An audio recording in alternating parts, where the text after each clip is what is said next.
Ladies and gentlemen, for the words we've all been waiting for, Food City 500 Grand Marshal, John Compton of PepsiCo. Gentlemen, start your engines!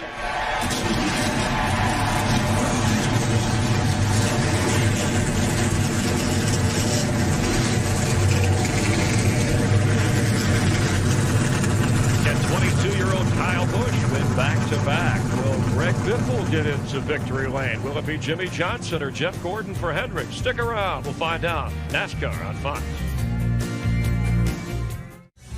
The engines roar in Thunder Valley, Bristol, Tennessee. Here are the onboard views we'll bring you today on NASCAR on Fox. Hi, everybody. Mike Joy, Darrell Waltrip, Larry McReynolds with you as we get ready to race in a track that, as he flew over it and saw it for the first time, Dario Franchitti called the Roman Coliseum of NASCAR. It's an apt description, and look at the 160,000 plus fans that are here to see this race unfold this afternoon.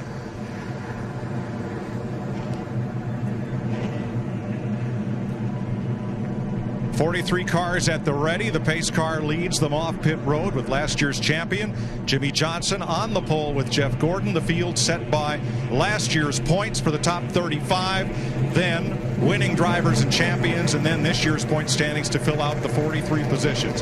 Here's a look at your starting lineup. One very special driver in this field and one of his former crew chiefs, Larry McReynolds, set to have a word with us. Hey, Dale Jarrett, this is Larry McReynolds in the Fox booth. You got a copy, buddy?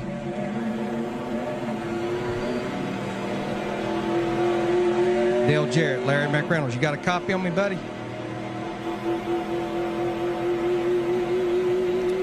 We'll try and check back with Dale. We'll go to the B channel. Maybe he's like me. Maybe he lost his voice. It's possible. 668th career start for Dale Jarrett. Earlier in a convertible, Corvette convertible, his dad Ned, two-time champion, drove Dale around for a wave at the fans.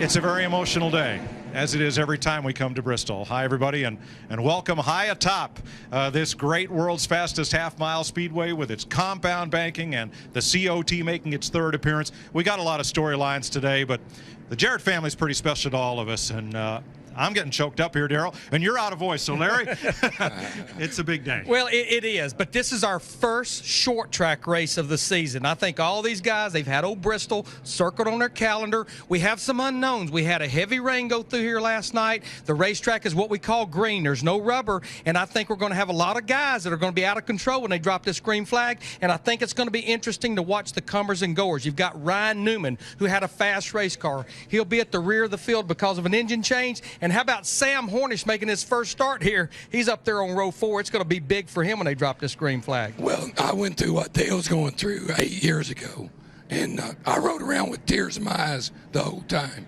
I'm sure he will too.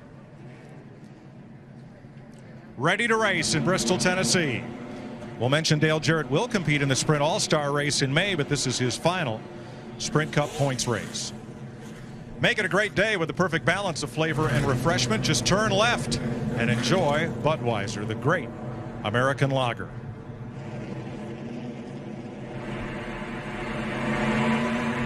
Keys to the race today, Larry. It's big enough to hold all the keys, but we'll hit you on the what we think is the biggest three. You know what? We always talk about the spotter at Daytona and Talladega, but here they're going around this racetrack in 16 seconds. Your spotter has to be on their game for you. Keep the car good on exit. Where you beat people at Bristol is from the middle of the corner off. You don't beat them getting in the corner. You make that thing rotate, stay in the throttle off the corner, you'll win the battle to the next corner.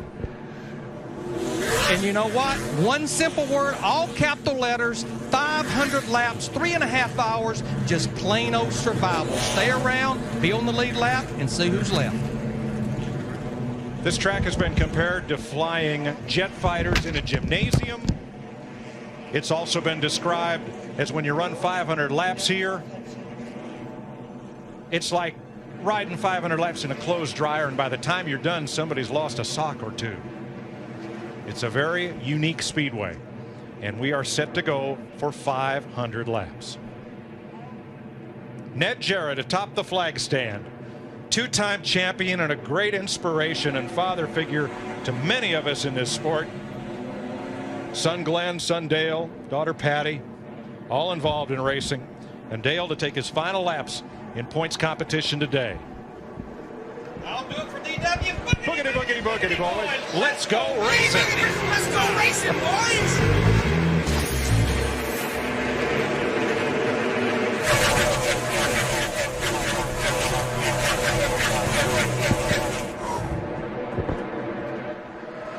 Johnson leads the first lap. Does he have a deal with his teammate to lead lap 2? Doesn't look like it. Here comes Kenseth on the outside. Hard to make a deal here. You make a deal to let somebody else lead a lap, you'll go from first to about 20. Matt Kenseth wasting no time trying to establish the outside groove.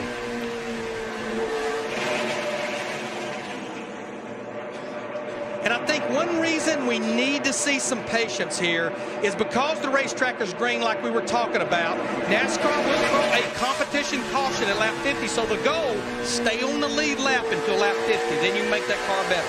Tony Stewart climbed the hill and lost a couple of spots. He drops from 5th to 7th, trying to make an outside pass. There's Stewart up the hill again, not by choice. The car won't hold the bottom, and Kevin Harvick in the 29 gets by. And his teammate Denny Hamlin was trying to cut him some slack and let him in, but he wouldn't get in. Looks like this 20 car definitely in trouble. Larry, is it a matter of tires coming up to heat and pressure, or could he have one going soft? Well, Be all right here, guys. Just got to let it get rubbered up. There you go. There you go. They start the air pressure down quite a bit because they know how much air pressure it's going to build up over a long run. Plus, the racetrack it does not have any grip. You heard Tony tell Greg Zipadelli, be patient. Let's let some rubber get down on this track. Battle for third, Biffle, or rather Kenseth, still on the outside, battling Clint Bowyer. And Jeff Hammond, Matt's making that outside groove work right from the get-go. Yeah, Mike, the thing I've been watching so far and it's been very impressive is that outside groove. I think is kind of like that forgiveness groove that we haven't had here in recent years. You can go up there, make passes, hold that line. You can basically run around here too wide. So, again, if these guys can hang on for 50 laps and make those adjustments that we know everybody will do, plus the racetrack's going to be coming to them, this could wind up being one of the best races ever here at Bristol. Well, Jeff, I know someone that's going to be looking for lap 50. We talked about him at the top of the show, Ryan Newman in the 12 car. He was slated to start 13th. They changed engines. Already here before lap 10, he's almost 3/4 of a lap down to the leader, Jimmie Johnson. And the bad thing about it, Larry, when you get back there and you've got a fast race car, that's when the crew chief and the spotter have got to get a hold of that driver so he doesn't wind up tearing that race car up trying to get to the front. Clint Bowyer, who won yesterday's rain-shortened Nationwide Series race, has passed Jeff Gordon for second and set sail after Jimmie Johnson. And we saw some 3-wide racing in the back of the pack as this race now strings out to become the world's fastest conveyor belt of cars.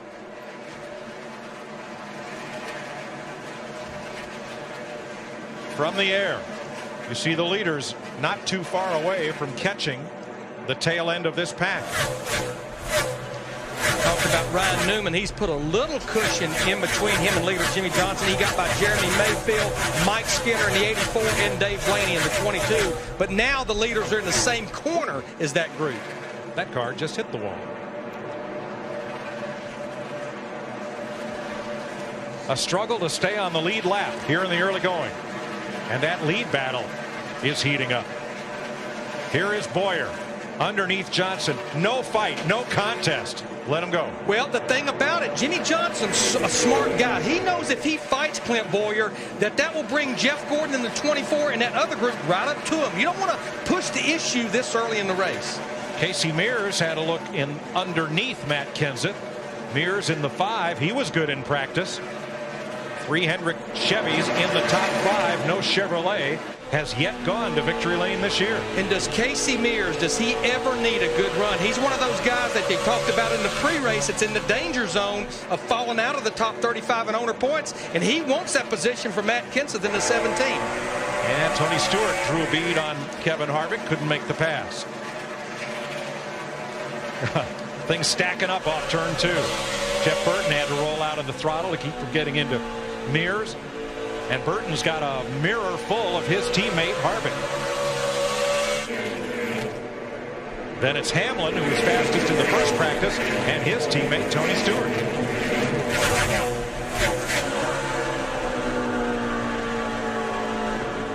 18 laps complete. Here at Bristol Motor Speedway, you're watching NASCAR on Fox.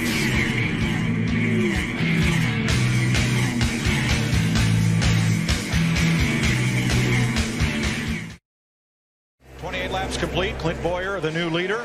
Our aerial coverage is brought to you by DirecTV. NASCAR Hot Pass only on DirecTV puts you behind the wheel. There's the conveyor belt. Conveyor belt of race cars. And look at that, not an empty seat in the house. Another sellout of Bristol Motor Speedway. And Boyer's picking up right where he left off yesterday. Yeah, he had a great car yesterday, but the problem now, he's getting stacked up behind guys that are trying to stay on the lead lap, and as he's doing that, Jimmie Johnson, Jeff Gordon, and this group right here, Tony Stewart just went by, Casey Mears in the 5, Tony Stewart in the 20. This will bring them right back up to the rear bumper of Clint Bowyer. And boys, hold on. Pressures are coming up. I'll be with you here shortly. Okay. You're coming to us, and Stewart's moving to the front. Yep. I don't want to peak too early. Jimmie Johnson led the first. We'll double check. That's not correct. We'll double check that. Johnson led the first part of the race and gave way to Clint Bowyer. But we've now run 32 laps. Look at that computer updated. As Clint Bowyer is riding a rocket here. He's running this track at 16.8. Here's a look at Dale Jarrett, who is still on the lead lap.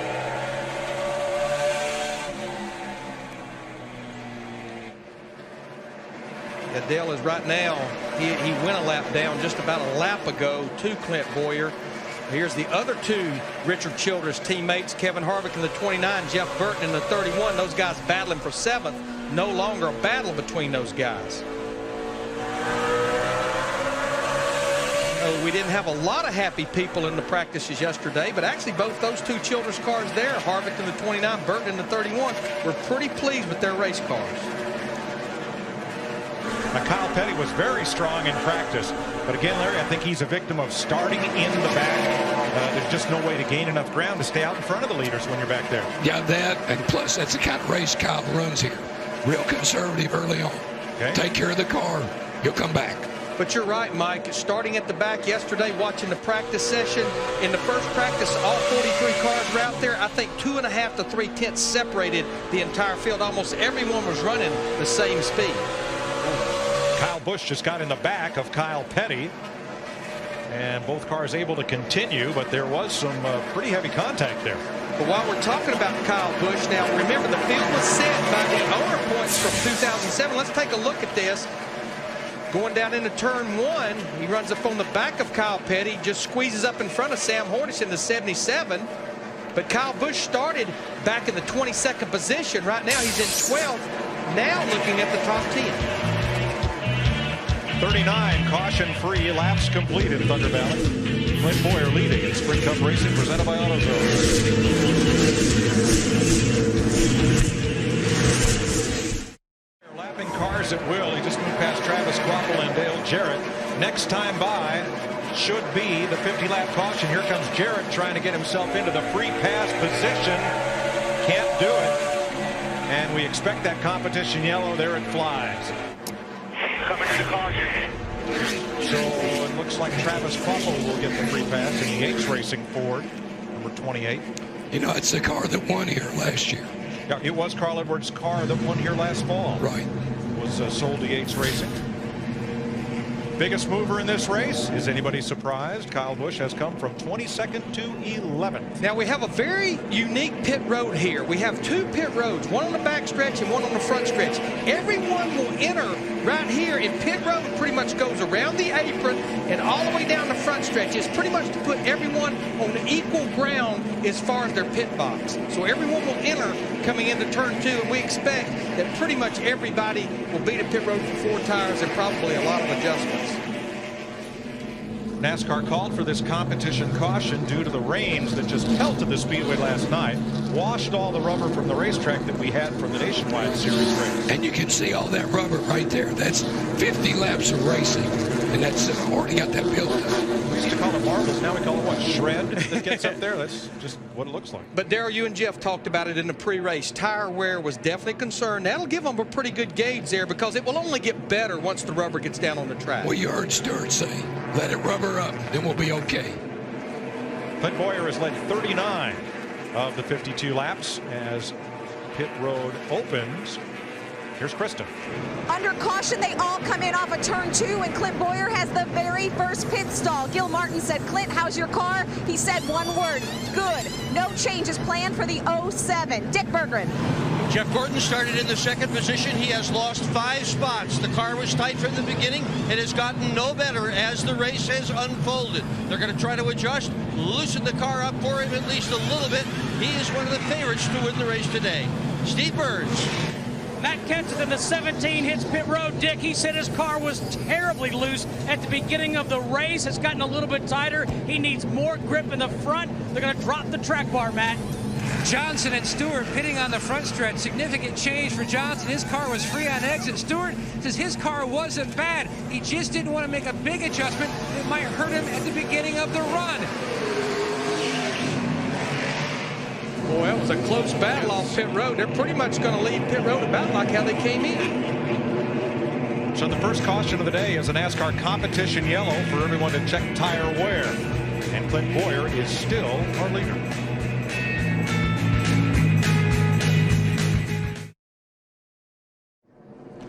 Ready for our Claret and Clear to Drive restart with Claret and Clear indoors and out.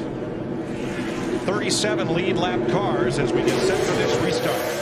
Clint Bowyer brings them down. Jimmie Johnson, Tony Stewart, Kevin Harvick, Casey Mears, Jeff Burton, Jeff Gordon. Yeah, right now we've got 37 cars on the lead lap after Travis Kvapil got the free pass. The reason Matt Kenseth in the 17 fell all the way back to the 15th position during those pit stops, Cameron Cobb, the Jackman, having a problem with the Jack. And a commitment line violation for Ken Schrader on his stop, so he had to make a second stop and is now last car on the lead lap. Jeff Gordon in the 24th car back Trouble, in the 7th turn position. 4. Robbie Gordon, we have caution on the speedway. Didn't hit anything. Fun, guys. He's fun. Try to get going. Try to get going. That'll be good news for Joe Nemechek in the 78 car. He'll get the free pass. All right, be careful. Probably can't get the car started. Flooded. No, he didn't hit nothing. He didn't hit nothing. Now he's going. So this is the second caution of the day, the first for an on-track incident as Robbie Gordon spins, and we're at caution number 2. I think it's safe to say they'll be staying out this time. Oh, yeah.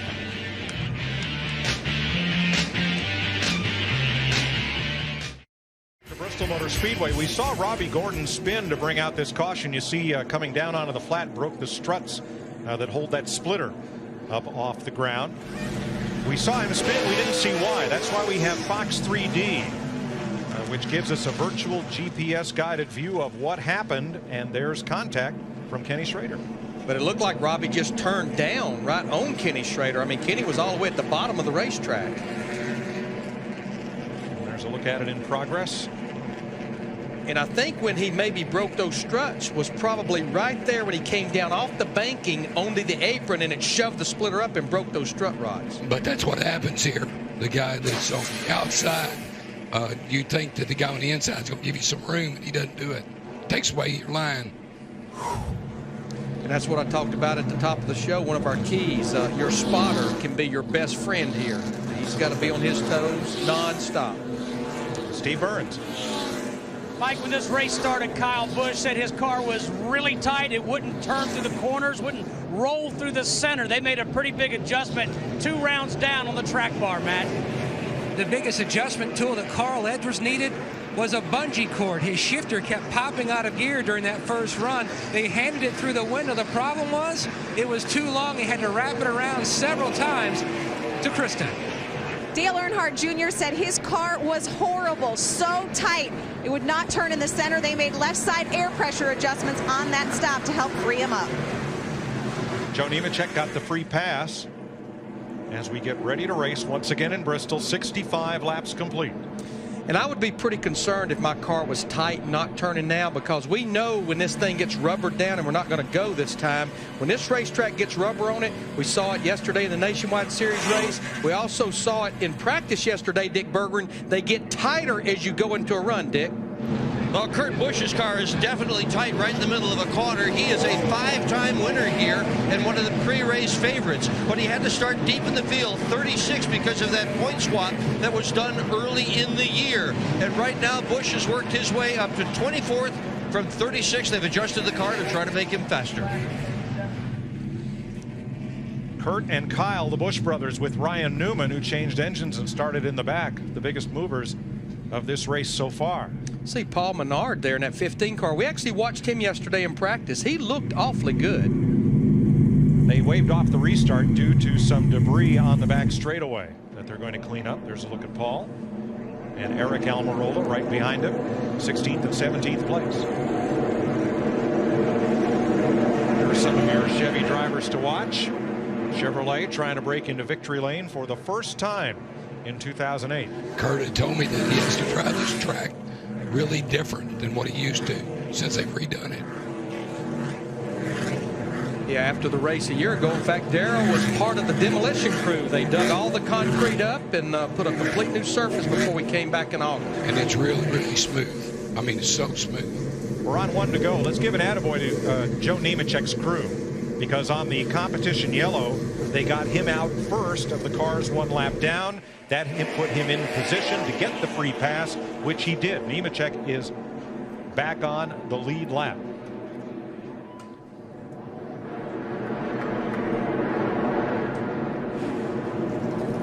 Here's our clear to drive restart. Get clear, get back to feeling like yourself again. Green flag.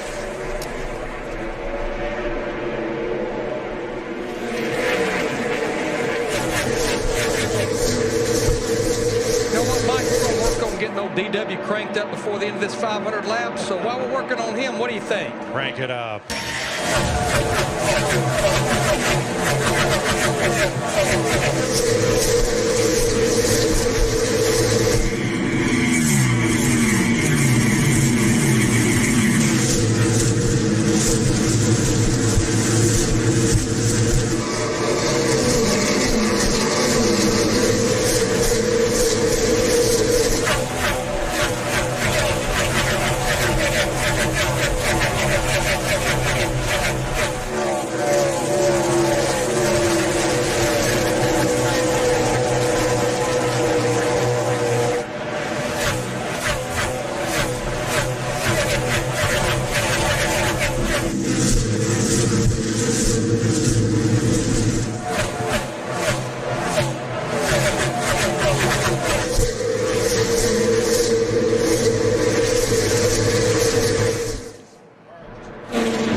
Jimmie Johnson, Tony Stewart, Kevin Harvick.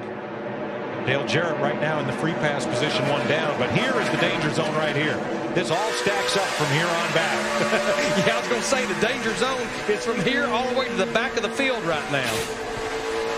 Jeff Burton with a crossover move on Casey Mears. He tried the top. That didn't work. Now Burton goes to the bottom. He gets the spot. Yeah, this has been a battle for fifth, and it's been going ever since the race started. Second place, Tony Stewart takes it from Jimmie Johnson. As you watch Greg Biffle, Kyle Busch try to bust their way up through smoke to second. I just believe on the long run, the one car that Clint Bowyer will have to contend with is that 20 car of Tony Stewart. All 3 of Richard Childress's cars now in the top 5. And 5 in the top 6 are Chevys. Stewart's Toyota, the only other make represented in the top dozen. And it looks like Bowyer's just picking up where he left off yesterday. Cruise control right now, Darrell. 16 flat, his last lap.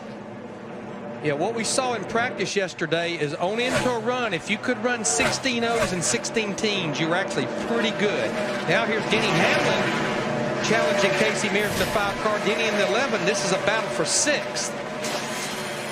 When you look at Denny Hamlin in the 11, we've talked about Tony Stewart in the 20. 1 year ago, the 2 of those cars dominated this race. Denny Hamlin had a fuel pickup problems. Tony Stewart had a fuel cable problem. Kyle Busch won the race driving for Hendrick. Speaking of Kyle Busch, he just moved past Greg Biffle. moving up into 8th place as Harvick draws a bead on Johnson. This will be for 3rd. This has not been one of Jimmie Johnson's better racetrack. I know Chad Canals was really pleased the other night. They would have liked an opportunity to qualify, but he said, you know what, we will not turn down this #1 starting spot, which gives you the #1 pit selection.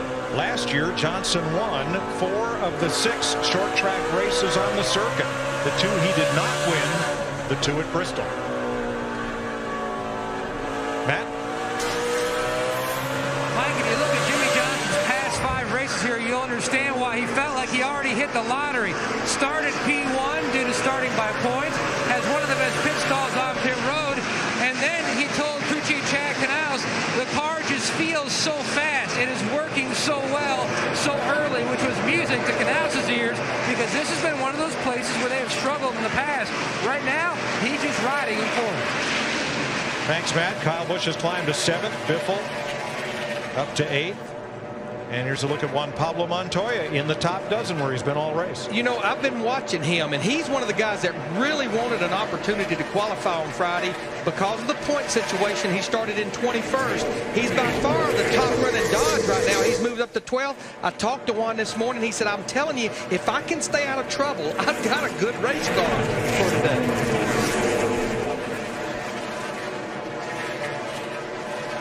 There's Matt Kenseth in the 17 car. We talked about him having that problem with the jack in the last pit stop, working his way back into the top 15. And here is what the leader dreads at Bristol. There is traffic from here to Johnson City. As far as Clint Bowyer is concerned, there is nothing but traffic ahead. And a lot of these drivers are really going to struggle and do anything they can here to try and stay on this lead lap. Yeah, and even though our top 6 that they are strung out right now, Darrell just pointed out to me, this has slowed Clint Bowyer down 3 to 4 tenths by catching the back of the field. Krista. Mike, you are so spot on. When I talked to Gil Martin, Clint Bowyer's crew chief this morning, I said, Gil, you guys have such a good car. What is your biggest concern? Without hesitation, he said lap traffic. We know we're going to be up front. That is going to be our biggest dilemma all day long, and that's 500 laps of lap traffic. Krista, it's not so much getting by the traffic, it's watching Big Orange loom in your mirror, because all this traffic has allowed Tony Stewart to close right up on Bowyer, who now has Travis Kvapil between himself and Tony Stewart. Next week we're off for Easter. Enjoy Easter and be with us 2 weeks from today at Martinsville, Virginia, the paperclip shaped half mile with its unique hot dogs and its unique brand of racing. We just pick right up where we leave off here later on this afternoon, right on to another short track. Yeah, just start with your tempers and fenders intact. Everything will be all right. Now this right here is a battle for 16th between Carl Edwards in the 99, Dale Earnhardt Jr. in the 88. Carl will take the position away from Dale Earnhardt Jr. Coming in here, we talked about Chevrolet being shut out. Who would have ever believed 4 races into this season that Hendrick Motorsports would only have 1 driver in the top 12 in points? It's the guy we're riding with, Dale Earnhardt Jr. Stewart has caught him as they work around David Gilliland and begin to pull up on Kyle Petty. Jeff, if you're in that pack, if your driver's in that pack ahead of Clint Bowyer, from J.J. Yeley back to Michael Waltrip, what are you telling him other than hope for this caution to try to help him stay on the lead lap? This is exactly what happened right there. We got a debris caution right now on the racetrack. That's the way to hustle up there and keep us on the lead lap, driver. Good job. I tell you, that caution was very timely for Jamie McMurray in the 26 car. He was just about to go a lap down to Clint Bowyer, but I think our leader in about another half a lap wasn't going to be Clint Bowyer. Tony Stewart was just about, I think, to get by him. David Gilliland was the last car lapped by Bowyer before the caution, so Gilliland has the free pass. Only 2 drivers finished in the top 10 at this racetrack in both the spring and fall race last year. Kyle Busch was one. Our leader, Clint Bowyer, was the other. Good racetrack for him. Now, I think, you know, we've run about close to another 50 laps here, about 45 laps. I think we'll see these guys take advantage of this caution. Pit road will be open, so we'll know here shortly. But remember, everyone enters pit road over off of turn 2 the way this pit road is structured. 30 miles per hour pit road speed. And Krista's right at the pit road entrance there in turn 2, right where Clint Bowyer will come to a stop. Krista. And that is exactly what he is doing. He's bringing his Jack Daniels Chevrolet to a stop, and they are so good right now. No adjustments. Again, for the second time today, it's just 4 tires and fuel for the 07. Dick. Jeff Burton pits out of the 5th position. He has picked up 3 spots since the drop of the green flag. Burton surely should be somebody to be watching this afternoon. He has finished 2nd twice in his last 5 starts here. He has already won in nationwide racing here at Bristol, and a nice pit stop. Steve Burns. Kyle Busch is getting better in that 18, Dick. He says his car is just a little bit tight in the center and just a little bit loose on exit. They've made an air pressure adjustment to the rear tires of that 18. Matt. His teammate Tony Stewart says his car rolling through the center very well. Didn't really want to make much of an adjustment, maybe slight air pressure. Kevin Harvick said his car was just way too tight in the center, really good on exit. Small air pressure adjustment for Harvick. Now, Clint Bowyer lost a lot of ground, but it wasn't because of the pit stop. He got jammed up behind the guys that were just still trying to get in their pit box. As you see right there, he's going to lose 4 positions. The real winner, that 20 car, they get their man out first. Right, he had a very good stop, but the back of the pack working its way around at the tail end of the caution line held Bowyer back. It's a long way around pit road here. Let's go downstairs. Chris. All right, Mike, quick AT&T race break with Jeff Hammond from the Hollywood Hotel and a look down below at Bristol Motor Speedway. How about Greg Biffle? Came in 2nd at points, started 14th. A hot driver here. He's done well at this track. Never won, though, on a short track. Moving on up. And he's definitely moving on up. His car looks like it's working really well around the bottom of the racetrack. And the key thing is, and Larry McReynolds talked about this early on, you're going to win this race by running from the center of the turn back to the start-finish line or back to the middle of the back straightaway. That's what I'm seeing in Tony Stewart's car, Greg Biffle's car, and our former leader, Clint Bowyer. His car was working really well in that area, and that's where they're making a lot of ground right now. And Clint Bowyer leading for the first time in 4 races at this particular track. This has been an AT&T race break, and the top 4 car numbers picked by our viewers to win today's race. Here's a look at those. Watch our pre-race coverage every week to play along, and we hope you win. Let's rejoin Darrell, Larry, and Mike. Thanks, Chris. Bobby Labonte had a tire violation on his pit stop in the outside half of the pit box, and so he will restart at the tail end of the longest line. He is on the lead lap. Brushed the wall in practice yesterday. And Casey Kane too fast exiting. He'll give up 22nd position and drop back to 33rd on this restart. Hear anything? Nobody told me anything. And that puts those guys in that box because now they're going to be all the way at the back of the pack. Pretty much when Tony Stewart, well, actually Michael Waltrip's going to be leading the race here in the 55 car. When he takes the green flag, fast exiting tail end of longest line. Those guys will be a half a lap down when they take the green flag. Let's get an overlook on these pit stops from Jeff. Now, y'all were talking about it, Mike, but the key thing right now with that 07 car, Clint Bowyer, they had a good pit stop, but the 26 car, Jimmy McMurray, really held him up. And you talked about that, Mike, all the way around. But when you look at this racetrack, and Larry talked about the uniqueness of the way it's laid out, 2 pit roads.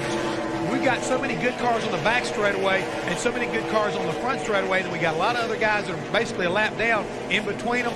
That could determine who winds up winning this race today if somebody holds up somebody out of pit road. Jeff, you're right. He was pinned behind McMurray, but McMurray was pinned behind the 8 cars just in front of him, and nobody was going very fast. Here are our Toyota top performers. Michael Waltrip picks up the lead under this caution. Tony Stewart right behind him. Denny Hamlin, all the Gibbs cars in the top 10 as we get ready to restart for lap 100. 2 things that will work out for Michael Waltrip on this. He knows he's a sitting duck with those older tires, but he's going to be out front. He doesn't even have to battle the lap down cars. Remember, he's one of those guys in the danger zone. Chris, Jeff, and Darrell talked about in the pre-race. That's 5 points for leading, which could be important headed into Martinsville.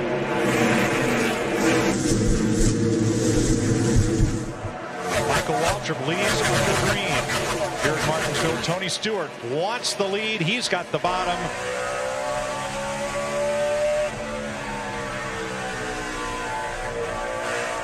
And I don't think Michael should push the envelope here. He's on much older tires. You know what?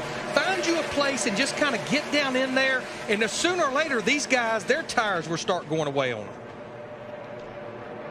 I think for all the conditions for the 55 car, that was probably a pretty good call by Paul Andrews. All they have to do, Larry, is hope that a caution comes out before they run out of fuel or tires. Well, he got those 5 bonus points, and I think that's what's important when you're sitting there 33rd in owner points right now. Jimmie Johnson up for second. Kevin Harvick challenging for third. And you see Clint Bowyer, who's led most of this race, right behind Denny Hamlin and ahead of Kyle Busch. Busch to the outside. Here comes Busch on the outside. I tell you what, I am so proud to see that this racetrack already at lap 105, we have that second groove that you can get up there and you can pass. And Michael is trapped up there, and these guys are trying to just freight train him right now. He's trying to hold his own because he knows right there that's a battle for 4th, but he could go from 4th to 12th in a lap if they freight train him. It's good strategy, Larry, but right now, you're right, Michael's in a position where his lap times are not going to be as quick as the driver is on new tires, and his idea of holding his own right now is not holding them up, trying to find a safe place to run. Well, he just don't want to get freight trained too far back because he knows he's on those much older tires than all of our lead lap cars. What Michael needs is this thing to go about 25 or 30 laps maybe and get another caution. Then it would be mission accomplished. If we have a long green run, just like Darrell was indicating to me, he's in trouble. But I'm impressed with Michael's run, Larry, because they're not just all racing right by him and passing him two or three per corner. He's holding his own. I think this tire will allow you to do that. Okay.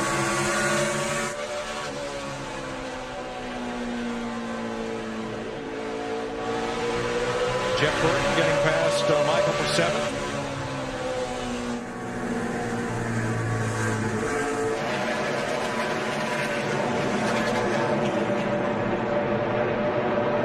And Dave Blaney almost got together with Regan Smith. That yellow 22.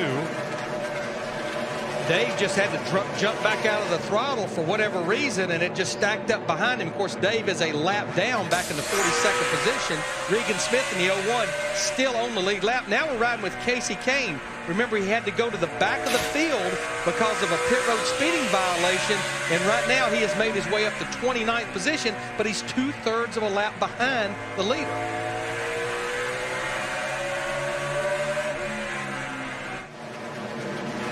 Eric Almirola in the number 8. Mark Martin returns to that car in Texas.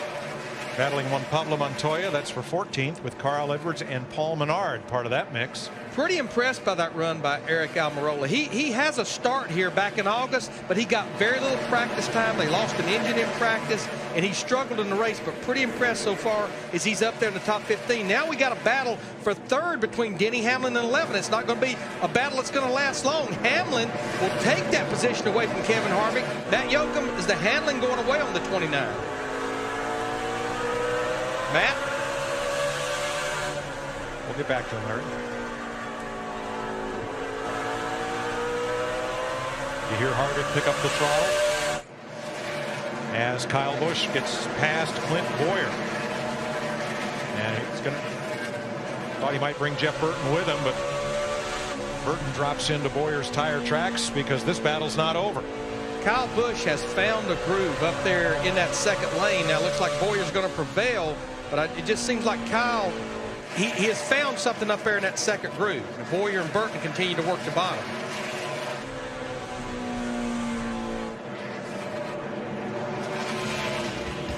Tony Stewart has now led 17 laps, and he's out in front of Jimmie Johnson by 1 second. You're watching NASCAR on Fox. Caution is out for the 4th time today. NASCAR Sprint Cup Racing presented on Fox by AutoZone. Dave Blaney has spun at turn number 2. Some drivers chose to pit, but many of the leaders did not. Here's what happened to Blaney. Watch that second yellow car in the picture. Just came around, coming off the corner. We saw that happen a lot in Friday's practice car. Just once you're back to the throttle, and I'm telling you, he was a sitting duck there. They were coming at him left and right, and this is what old Digger saw looking back down the back straightaway. Our Gopher Cam just loops it on the exit of turn 2. Now trying to avoid Blaney. Look at the contact between Kyle Busch and Jeff Burton as the caution comes out. And you can see the 18 lock up the left front tire, trying to stay off of it. In front of you, stay down, all clear, caution's out. That is Darrell. He's a bit under the weather, but he is with us. And I'm sorry, folks. That's okay. Hopefully. Too much excitement. We'll get you tuned up. We got 400 laps to do it. Still got a long way to go. Now, this is where it gets interesting. It's been about 20 laps since that last restart as we get the one to go. We have 34 cars on the lead lap. We had about 19 of them that came to pit road. It worked out for Michael Waltrip. I was a little concerned. He was running 10th because all those other cars came in behind him. He's only lost 5 positions, so mission accomplished for Paul Andrews and Michael Waltrip. We had about the top 14 cars stayed out that caution. Travis Kvapil gets the free pass, so we will restart with 34 cars on the lead lap. Tony Stewart, your leader. Jimmie Johnson. Denny Hamlin, Kevin Harvick, Clint Bowyer, the top 5. 125 laps complete this time. Green flag. I was really surprised that many cars pitted, but I think what they're banking on is that we'll run about 20 or 25 laps here, we'll get a caution, and those top 14 guys will be forced to come to pit road. They'll have the track position with fresh tires then.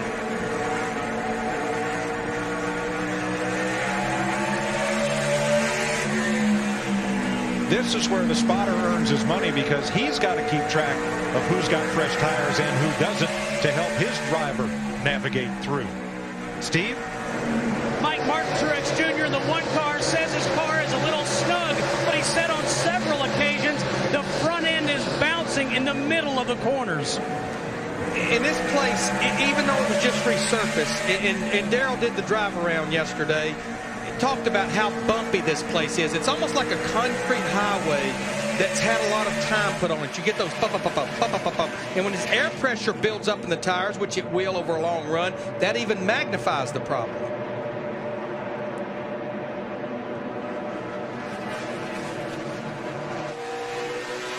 Riding with Jeff Gordon. That's Kyle Petty and Michael Waltrip just ahead. Dick Bergman. Well, Jeff Gordon started in the second position, Mike. He did take the opportunity on that last caution flag to pit for 4 tires. He left the racetrack in the 14th position, returned to the racetrack in 16th. So not much of a penalty for picking up those 4. The car has not handled for Gordon from the beginning of the race. It's been tight all day. Clint Bowyer trying to work past Robbie Gordon. Little contact there. And Gordon's car has been loose all day. Usually he likes to drive it loose. But watching Robbie Gordon, this takes loose to a whole nother dimension today. He has had his hands full. Again, he had that caution that he brought out back on lap 60. Right now, Robbie is 1 lap down back in the 36th position, trying to get up there and battle Dale Jarrett in the 44 to be the first car a lap down. Should we get the caution, he'd be back on the lead lap. Jeff Burton gives it a try inside of Robbie.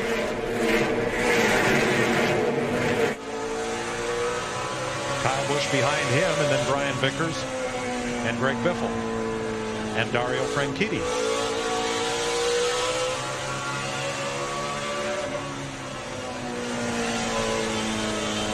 All right, Kevin Harvick running in 5th place and kind of in a little buffer zone. Matt pretty much by himself right now, and you don't often hear that at Bristol.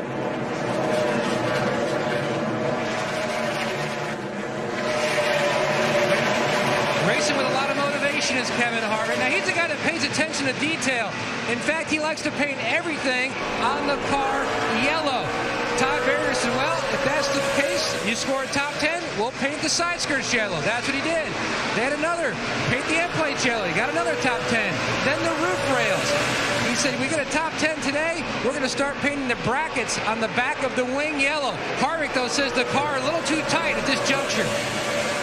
It sounds like we're going to hear that complaint from more and more guys. We've been talking about it since the drop of the green flag. Once this place starts getting some rubber on it, it's going to make these cars have less and less front grip. Tony Stewart about 0.8 of a second up on Jimmie Johnson. Stewart's teammate Denny Hamlin riding 3rd, and those 3 cars are pretty much in a straightaway by themselves.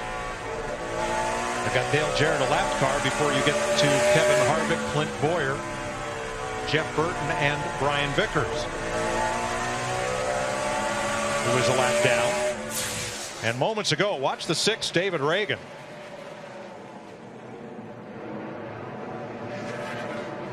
Well, David was on the bottom of the racetrack as David Rudiman in a 00 changed lanes on him. This was right behind what went on there, right with Kasey Kahne in the 9. See him have to check up and jump on the brake pedal. Well, there was a hole, and one came up, one came down. But that's what happens here. You get 1 or 2 cars that get together, and you start having that chain reaction, just like we saw on that last caution between Kyle Busch and Jeff Burton. They just start stacking up. Jeff Gordon just moved by Eric Almirola in the 8 car. That moves Jeff Gordon in the 24 up to the 13th position. Looking now at the back of Michael Waltrip in the 55 car, who's in the 12th spot. Now they're single file, Larry, but from them on back, from Carl Edwards on back, this field is kind of packed double wide. Have a look at them. Look at all the action toward the back half of the field. And that orange dot closing up on it. I was going to say, that's the reason the action is picking up there. The spotter, the crew chief is saying, leader, same straightaway. Leader, 4 seconds behind you. Tony Stewart is about to catch a pack of traffic. This could be exciting. 144 of 500 laps complete in the Food City 500.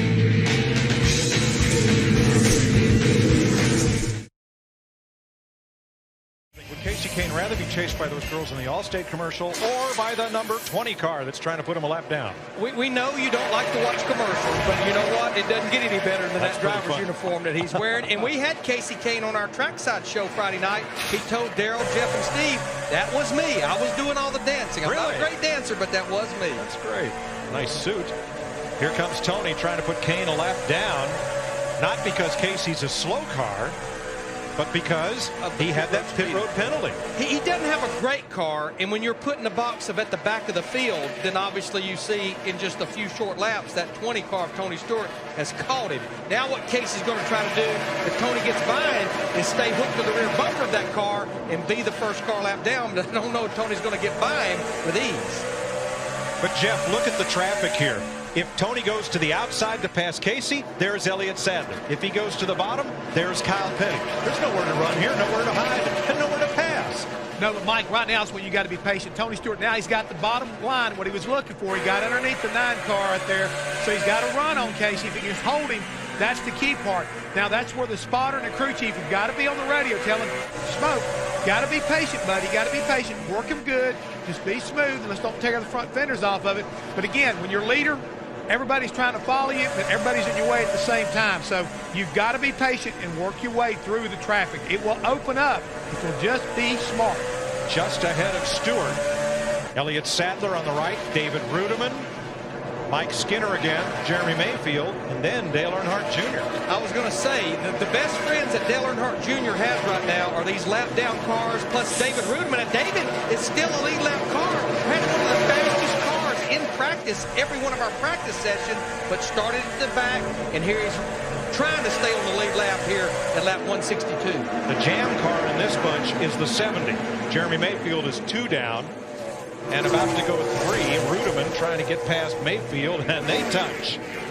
But while this is all going on, you see it there. There's the Lowe's car, the 48 car. It's bringing him right up to the rear of the 20 car, as well as Stewart's teammate, Denny Hamlin. Tony just has to be so careful here to keep all 4 fenders on the car, hold on to the lead, and now he's got room because, wow, Sadler went way to the high side on Mayfield, and that gives Stewart room underneath the 70. He's going to clear Mayfield and then set off after Rudiman.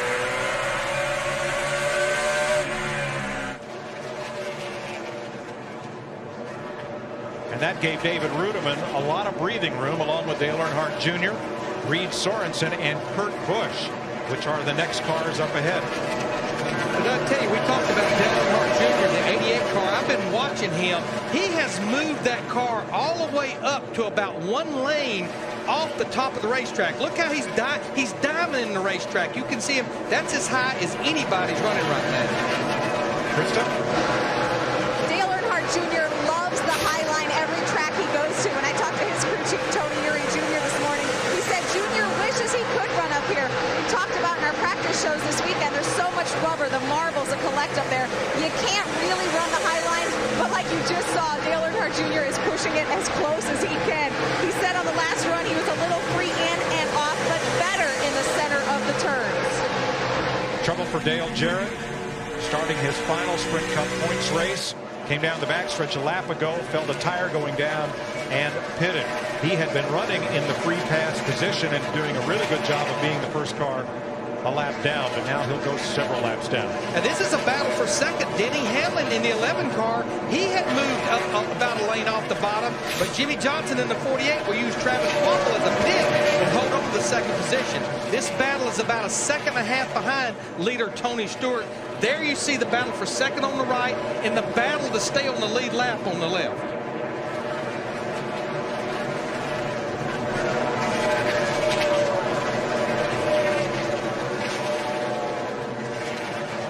David Rudiman not going down without a fight. He moves into the 44 at Martinsville. He'll be UPS's new driver, replacing Dale Jarrett. And he's not giving it up. No, he's not. And then Michael McDowell will be going in the 00 car starting at Martinsville. But finally, Rudiman's going to have to give way to Tony Stewart. So right now, Rudiman would be the car to get the free pass should we get the caution. Let's show you what Stay away, get the lunch call, nice and smooth. Let's show you what Tony Stewart had to go through. Well, first, here's the battle between Jimmy Johnson and Denny Hamlin once again. Second place changes hands. And Jimmy just lets Hamlin get on by. Watch the 20 and the 26. As Jamie McMurray carried Stewart up the hill. A little contact there. And then with David Rudiman, a little contact there. When you're the leader at the Bristol racetrack, you've almost got a bullseye on you because these guys are all fighting for survival, trying to stay on the lead lap. They're going to race you much harder than they will anybody else. 175 laps complete. Tony Stewart leads Denny Hamlin. House at Bristol, Tennessee. Our aerial coverage from DirecTV, your ticket to the most sports in HD. Tony Stewart leads his teammate Denny Hamlin, those Joe Gibbs Toyotas, 1 second apart. And then it's 4 Chevys. Jimmy Johnson, Kevin Harvick, Clint Bowyer, Jeff Burton. Before Greg Biffle's Ford, Kyle Busch's Camry, Carl Edwards in a Ford, and Jeff Gordon's Chevy, the top 10. First Dodge in the race is 11th. Kenny Schrader having another great Bristol run. This has always been a good track for Kenny Schrader in that 49 car. Of course, that's one of the cars that stayed out a while ago, and those guys that did stay out, they're approaching the 100 lap mark on their tires, but we're almost 200 laps into this race. We've got all 43 cars still out there on the racetrack.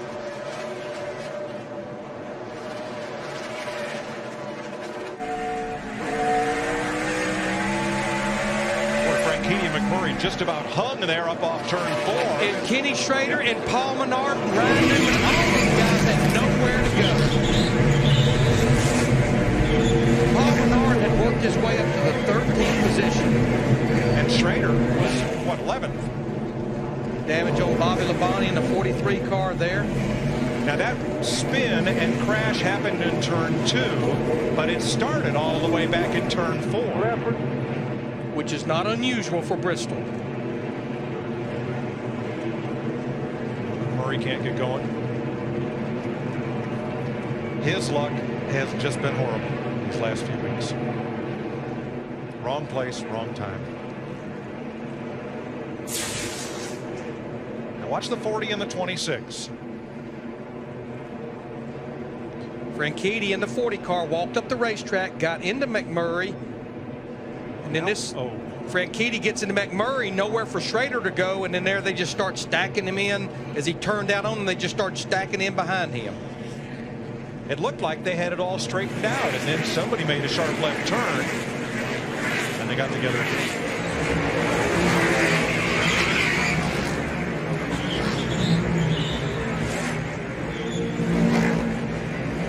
Here's Michael Waltrip on the Napa cam going to the left bank. Keep digging. No caution. Go low. Go low. Go low. Go higher. There you go. Keep going. Caution's out. Caution's out. Yeah, your other low. But you know what? That was a great job by the spotter, because you saw Bobby Labonte, the 43 car, just come barreling by him on the inside. Michael Waltrip, no marks on his car. Bobby Labonte's front end's completely tore off.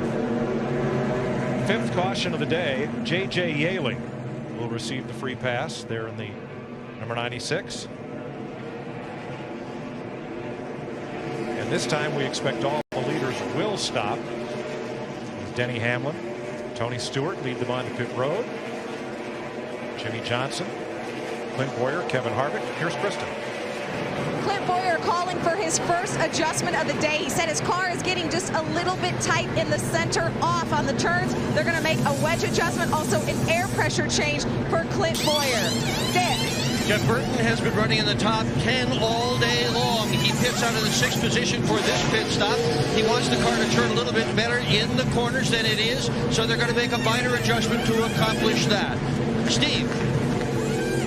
Kyle Busch, last week's winner, starting to get frustrated in that number 18 car. He says, give me all the steering you've got. I cannot turn this thing. They're going to make an air pressure adjustment and a track bar adjustment. Matt?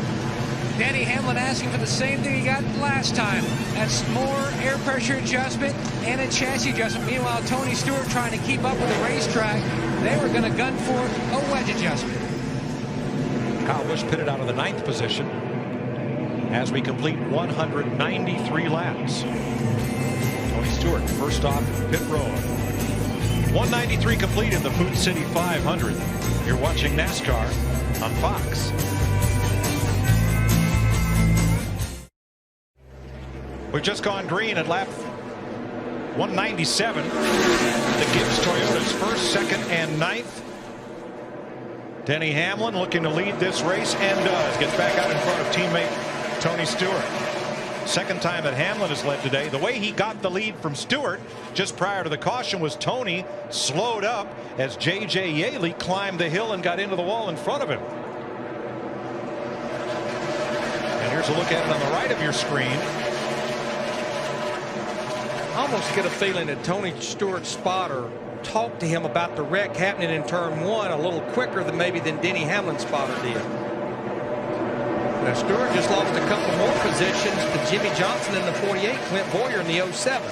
Seems just like the start of the race, Larry, where the tires were not yet up to temperature and pressure. And Stewart rode out the first 10 laps and then went to work.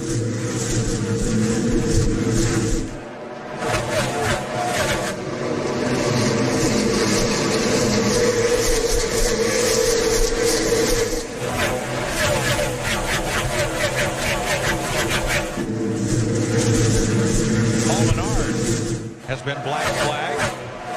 It's going to put a damper on a strong run by he and teammate Eric Almirola. Well, he's missing the whole right side quarter panel.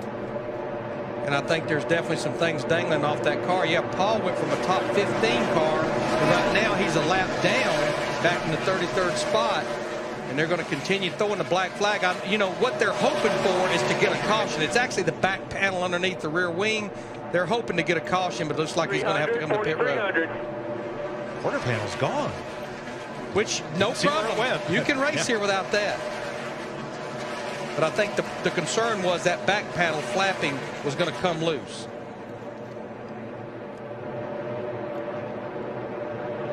Front 4 now have cleared the left track to pick up Bobby Labonte, who was involved in that caution flag, along with Menard. And there's the back panel off. Actually, they had removed the quarter panel, which was damaged in the crash when they pitted under caution. Jamie McMurray also involved, Dario Franchitti, Bobby Labonte, Kenny Schrader, and Ryan Newman. Only Schrader and Murray have taken their cars. McMurray have taken their cars behind the wall of those in the accident. Clint Bowyer in the 07 working on Jimmy Johnson for second. Of course, Clint Bowyer led 39 laps earlier in this race. I think he'll eventually win this battle.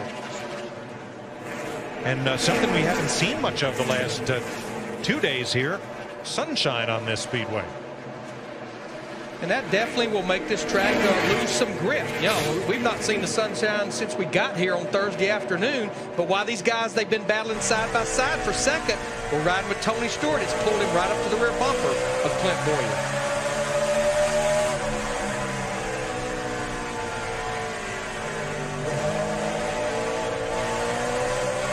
Bowyer got a great run off turn 2 despite being on the bottom groove where it's not banked as much as it is in the higher groove of the track.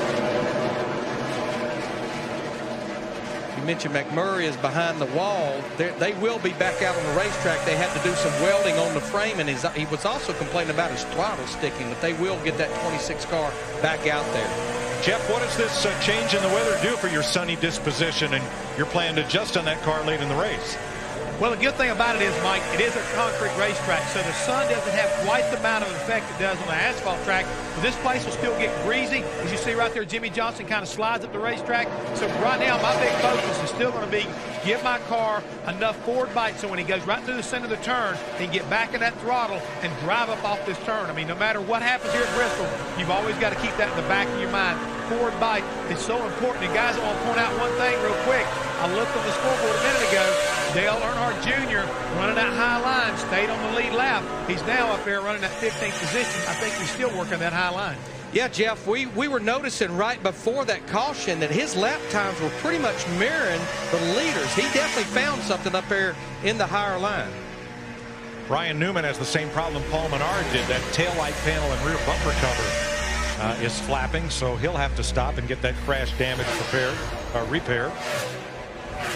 Martinsville in 2 weeks. NASCAR on Fox takes a weekend. Bear by the tail, guys. Bear by the tail on the side, left and right. And then crank 4 rounds in the left rear. We'll take a week off for Easter and then be back with you 2 weeks from today at Martinsville, Virginia on the half mile. Was a battle for a few seconds between teammates. It's a battle for fourth between Kevin Harvick in the 29 and Jeff Burton in the 31. It's one of those climb the hill and do the drop down and under. The old bottom shot coming off the corner, which you've seen at short tracks throughout the country for years and years. Pretty stout run today for Richard Childress Racing as we're closing in on the halfway mark there. You see all 3 of them up in the top 5 right now.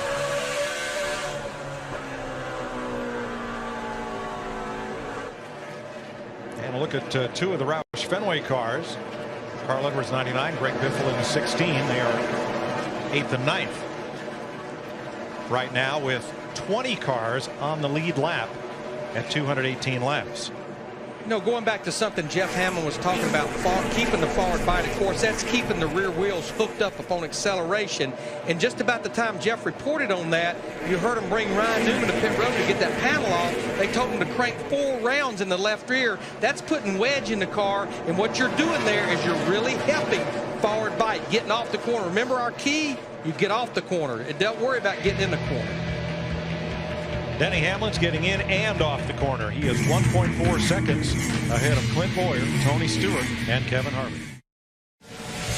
Denny Hamlin continues to lead. Tony Stewart now second. If you've got a NASCAR question anytime, anything you want to know, we've got the answer for you at the coolest NASCAR website ever, Ask the Pros, built by the Home Depot at foxsports.com.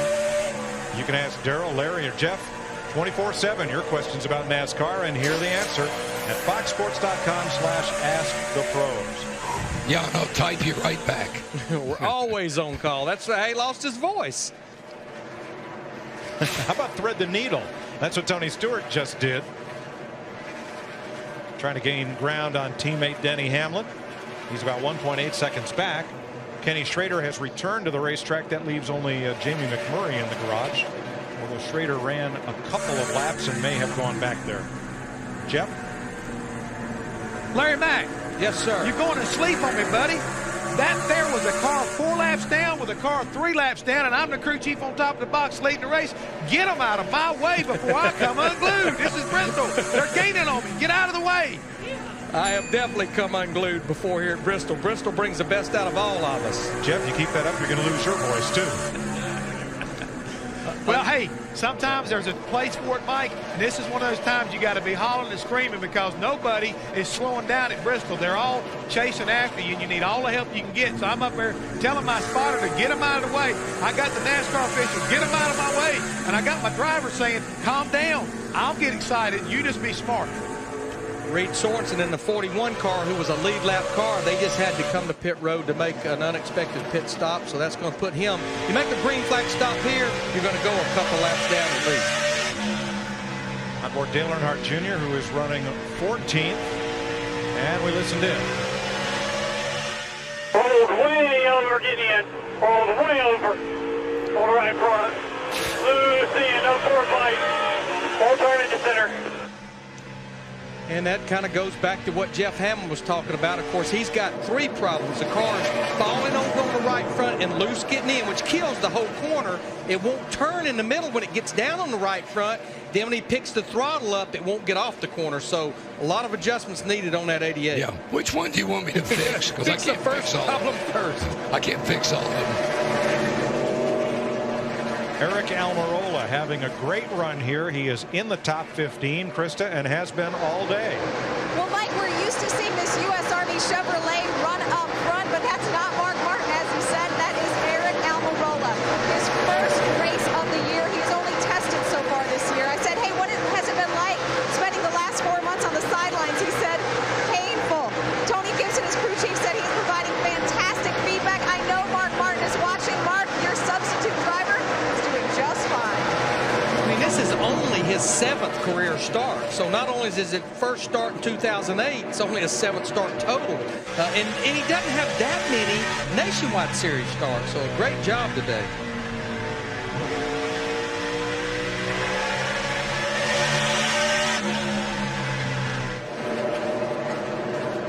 Kyle Busch trying to become a factor here. He has climbed to 6th place. It has been a slow but steady progression for the number 18 to work his way toward the front. Steve, he's been as high as 5th. He's currently 6th and just keeps nibbling away. Mike, remember when the caution came out last time, Kyle Busch said, I can't turn this thing. Give me all the steering I can get. Well, they made an adjustment, and Mike, you just said, I'm turning a lot better. In fact, now I'm on the verge of being too loose. Kyle, the winner of last year's race here, his older brother Kurt in the Blue Deuce. Just picked up a spot. He moved past Matt Kenseth into 10th place, Dick. Yeah, he's really picked up the pace, Mike. He started all the way back in the 36th position on lap 116. I heard him on the radio say that they were jump, just jump. But Pat Tryson, the crew chief, has made brilliant adjustments on that car. And a chassis adjustment to the track bar and some air pressure changes have woken that automobile up. And right now, Kurt Busch is as fast as anybody on the racetrack moving forward. Remember, he started back in the 36th position, and now he's in the top 10. We got a battle between teammates here. No longer a battle. Dale Earnhardt Jr. in the 88 will drive by Jeff Gordon. That was a battle for 12th. Definitely not the typical Jeff Gordon day. No, he has 5 wins here, and he's led almost 2,500 laps at this racetrack, but has not led today. That spot he just lost to Martin Truex Jr. to 1. Martin Truex Jr. is actually 1 lap down. Denny Hamlin just lapped J.J. Yaley, the 18th place car. Hall of Fame Racing, somewhat of a subset to Joe Gibbs Racing that Hamlin drives for. Let's check with Matt on the leader. Mike, the top 2 cars, Hamlin and Stewart, both trying to score their first win on an oval since July of last year. Hamlin says it seems like the more he tries to hustle the car, the more it pushes it. Both drivers have said the track is taking more and more rubber and getting tighter and tighter. It's just typical Bristol. 263 laps complete. Denny Hamlin still leading. During pre-race, Darrell Waltrip was surprised with a gift of the car in which he won 4 straight races here at Bristol Motor Speedway. That Junior Johnson number 11 Buick. And I think it took Darrell's voice away. That was sweet. That was number 11 then. Number 11 now belongs to Joe Gibbs Racing and driver Denny Hamlin. And we have a new second place car Kevin Harvick.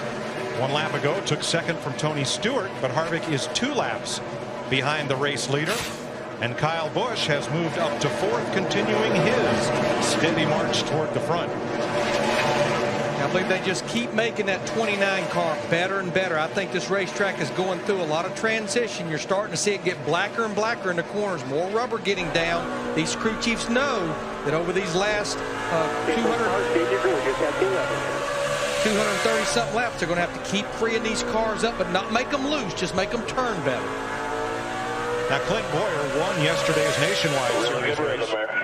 Had it not rained, Kevin Harvick might have been the driver in victory lane. He had a great car. And how about Dario Franchitti's introduction to Bristol as Jimmy Johnson and Bowyer go 3 wide on him? Yeah, 3 wide will not work for long at Bristol. I know we've been talking about a high groove, but it will not work getting off in the corner. And Bowyer now is going to take that position away from Jimmy Johnson. That was a battle for 6 as Carl Edwards in the 99 still on the lead lap, pulling up to the back of that group. Larry, if you have a run on somebody, you can't just lift off here, because who knows when you'll get another one. So 3 wide will work for an instant, not for too long. Somebody has to give before you get to that corner, though. Now, Franchitti right now is in the 33rd position, 3 laps down. I'm sure the big goal for him, just run all the laps today, run as many as possible. 16 cars on the lead lap. Juan Pablo Montoya is in that 16th position. There's a look at Franchitti, who was rookie of the race yesterday in the Nationwide Series, and is trying to fight his way into the top 35 in owner points right this minute. He's at 37th, came in here 38, so a little bit of a gain, but not enough to get a qualifying exemption for Martinsville in 2 weeks. But you saw it there, just 16 points. That's not very many positions. Now, right now, Casey Mears, the 5, who ran up in the top 10 in the early part of the race. He's trying to stay on the lead lap. Looks like Denny Hamlin in 11 will prevail. Casey Mears getting overlapped by Denny Hamlin. And we apologize for some of the computer scoring info that we've been passing along here today. Some of it's just not quite up to date. And we'll try to get that worked out for you. No, our leader right now is fighting traffic. Denny Hamlin in the 11, but Darrell was just pointing out to me, we watch his scoring monitor very faithfully up here. The guy that they better be watching is back there lurking in 4th. We call him Wild Thing, Kyle Busch in that 18 car. What you're seeing at the top of your screen is the correct serial scoring. Some of the detailed information that's sent to us here in the booth, however. Really well done here today, bud. Way to take your time. Way to be patient here. And that's as good of advice as they can give him. Just a long way to go. Just be patient right now. Yeah, he's actually driving a smart race so far. Talked about Juan Pablo Montoya earlier. I know that they, on a pit stop or 2 ago, they actually threw a rubber in the right rear of that car trying to help that 42 car to turn, but now he's going to go a lap down here at lap 277. Whoa, Paul Menard just dumped Dario Franchitti. That will bring the caution out. And Casey Mears got stuffed into the wall trying to get back on the lead lap from Denny Hamlin. Oh my gosh.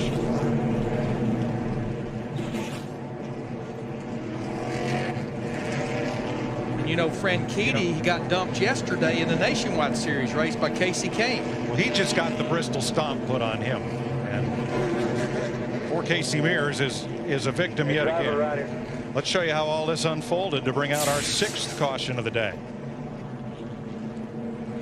Going down the back straightaway. Menard got in the back of Franchitti almost before they got to the entrance of turn 3.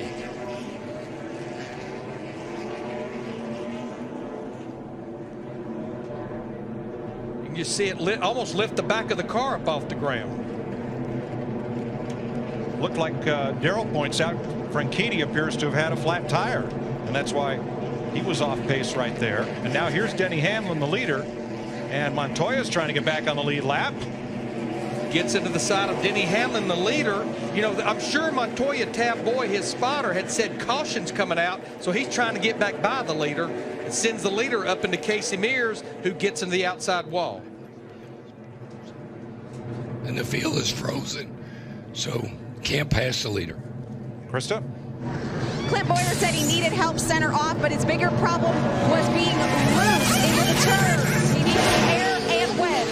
Nick. Jeff Burton pits in the 5th position. He has had a good run all day. He has stopped short in the pit because Jeff Gordon is pitting right in front of him, and he's gone already. Steve.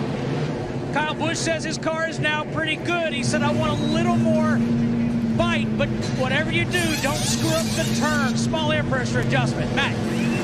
The contact on the 11 of Hamlin, they were going to look at that. Curtis Markham, the spotter, did not see any tire run. Meanwhile, his car much tighter over that run. We were overcast throughout much of the run. Same for his teammate, Tony Stewart.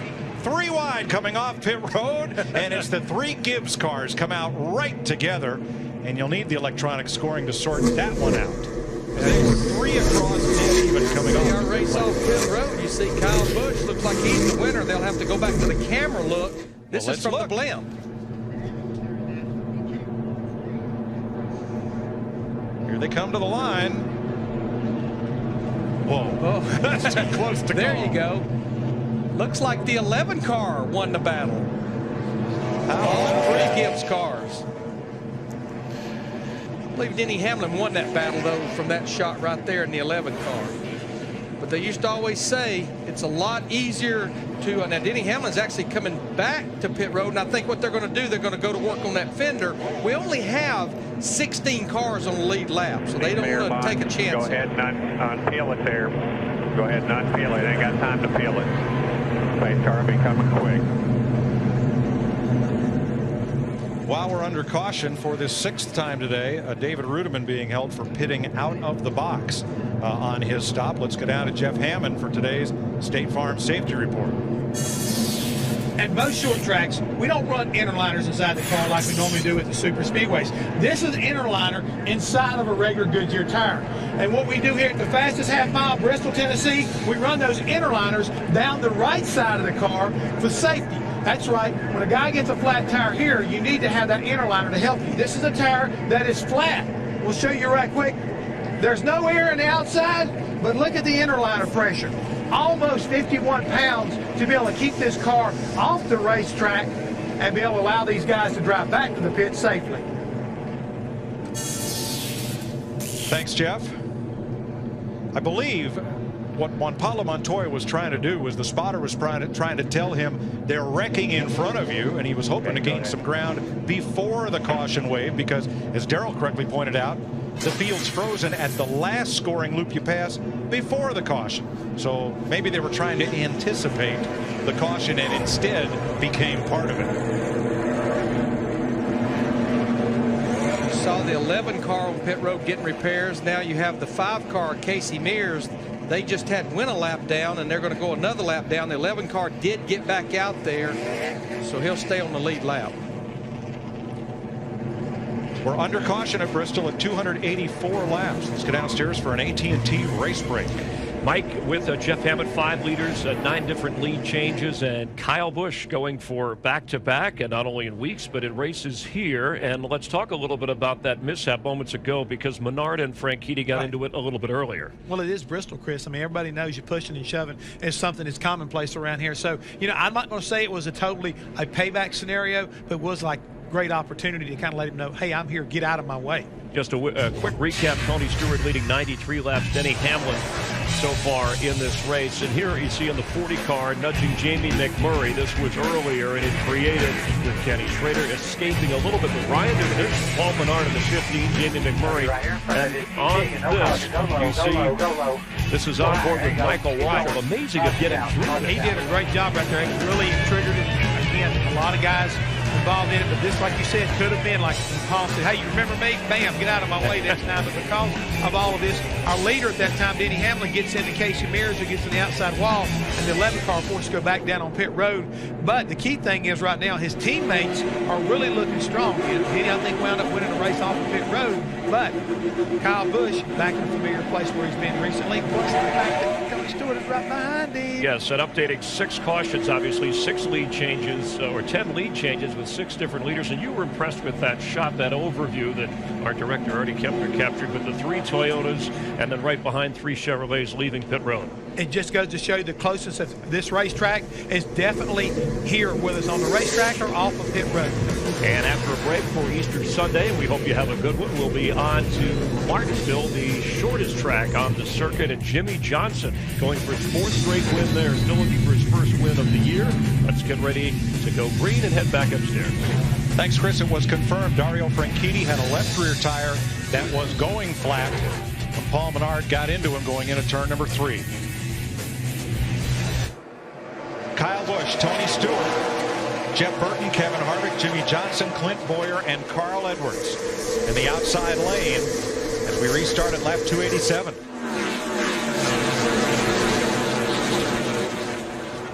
Denny Hamlin, who had been leading this race, they came back to pit road for repairs. He's still on the lead lap. Right now, he's in the 15th position. We have 16 cars on the lead lap.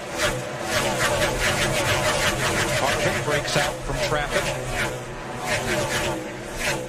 And from there on back, it's double wide.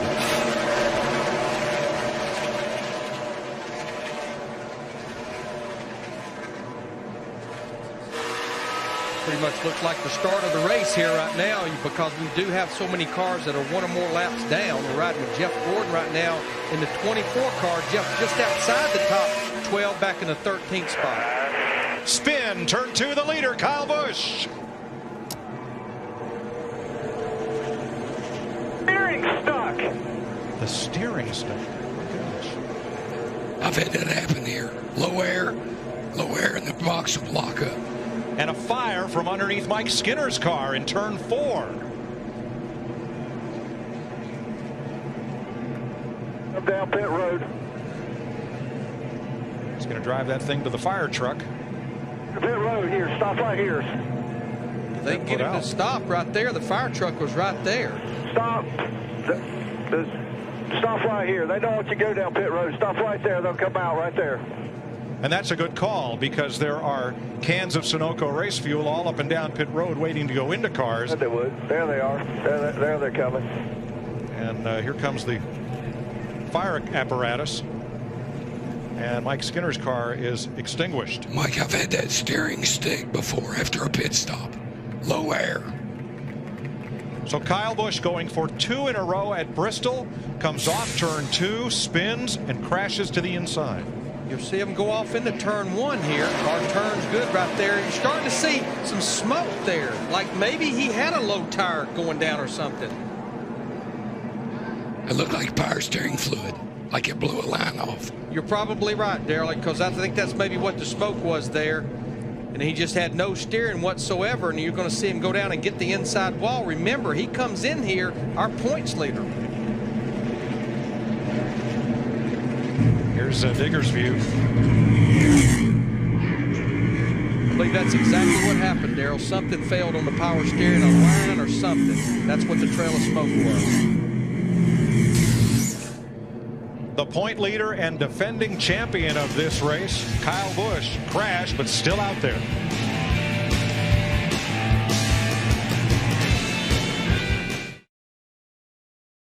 Should be open this time as we close up on 300 laps here, just 3 laps from now. Kyle Busch appeared to have power steering trouble that put him around and into the inside wall. You know, on your street car, if your car stalls while you're driving and it won't steer. It's like it's locked up. It's like the steering arm is stuck on the sway bar or something. But I just believe what's giving him that feel is he doesn't have the power steering assist, which is what power steering is. It's just steering assist, and I just don't think he has it, which is what the smoke was, some type of power steering fluid leak or a failure or something.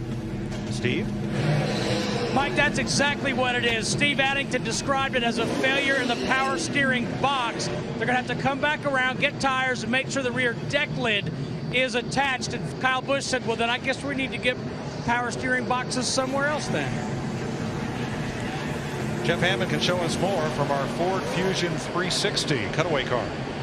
Mike, what we want to talk about right now is you have a power steering failure, and I want to point out something else. The 11 car, his teammate Denny Hamlin, if you remember last week, they had power steering failure, and what it was, the bottom seal on this power steering box itself blew out. That might have happened to Kyle Busch. Here's the steering box, and the seal is actually located in the bottom of this box. And with the small amount of reservoir and the way this thing pumps fluid into the box, it very easily could have blown that seal out. And if that's the event, all of a sudden he will not have any power steering the rest of the day. Here's the reservoir we're talking about that holds the fluid. It's pumped through these lines, again, all the way down into the pump, but back into that power assist box that Larry's talking about. But this team has experienced power steering box problems last week with the 11 car, so it may be the same thing this week on the 18. Mike? Thanks, Jeff. And if you've ever been driving down the highway and your car stopped running, you would find it would be very hard to steer, because not only is the power assist not assisting, it's also limiting your ability to turn the car. That's going to be a tough one to control. Well, you can get by with it at Atlanta, but DW, a little bit of a tough act at Bristol. It's going to hurt for a long time.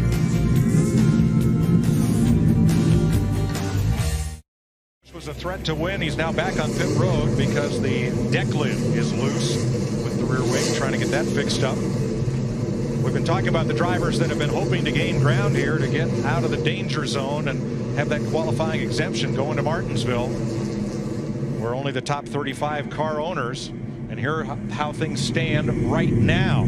Sam Hornish Jr. picking up a spot. Right now he would be 35th when we go to the paperclip shaped track in 2 weeks. But still a lot of racing to go here in Bristol.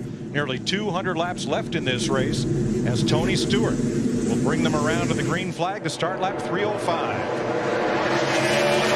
There's a lot of guys didn't get a good restart. They started accordion back there, even back to 5th, 6th, and 7th.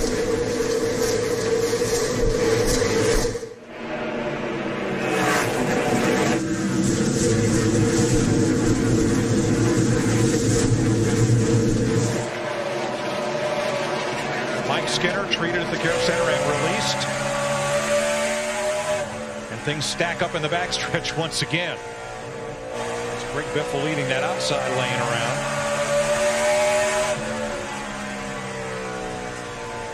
A little bit of bump and a lot of run. Burton looking at Stewart for the lead.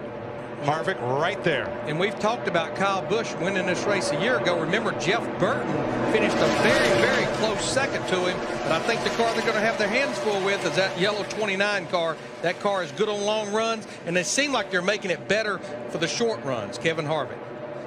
Larry, it used to be that to dive under a driver going into the corner almost guaranteed you the pass. But with the new progressive banking here, where the upper lane is 2 or 4 degrees banked more than the bottom lane, that bottom shot is no guarantee of making the pass anymore. No, it's not, Mike. And you go do a race once a year at a little short track out at Irwindale. They were the first role model for progressive banking. As that banking goes up the racetrack and gets steeper, it allows side-by-side racing. Sometimes the second groove is the preferred groove. That's what's happened at a lot of those tracks, Larry. Riverside Park in Massachusetts, Irwindale, California. Seemingly, the upper groove is the faster groove, but it makes for good 2 and 3 wide racing if the track's wide enough to accommodate it. And this one may need to be, because you got 3 hungry drivers there all wanting that lead. Stewart, Burton, Harvick.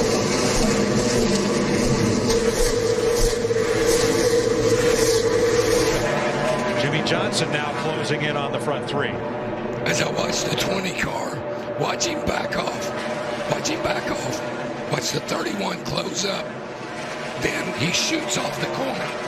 He's rolling it in easy, driving it off hard. That's Darrell Waltrip. I think his voice a bit overcome by that generous gift in pre-race, and maybe a few too many laps on the track yesterday under threatening skies. Hollering at Hammond yesterday, that's what did it.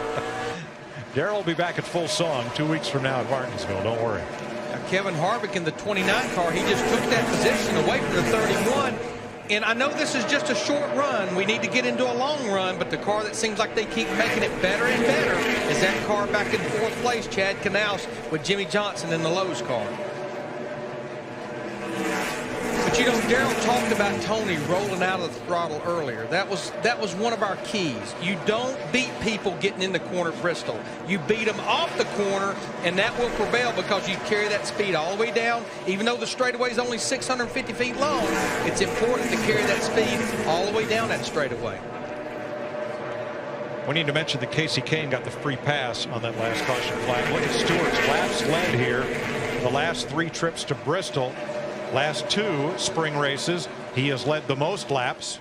But the leader of the most laps has failed to win 7 of the last 10 Bristol events, including the last 4. Got a battle shaping up here with Matt Kenseth in that 17 car, and Dale Earnhardt Jr. Krista, looks like they're starting to gain on that car.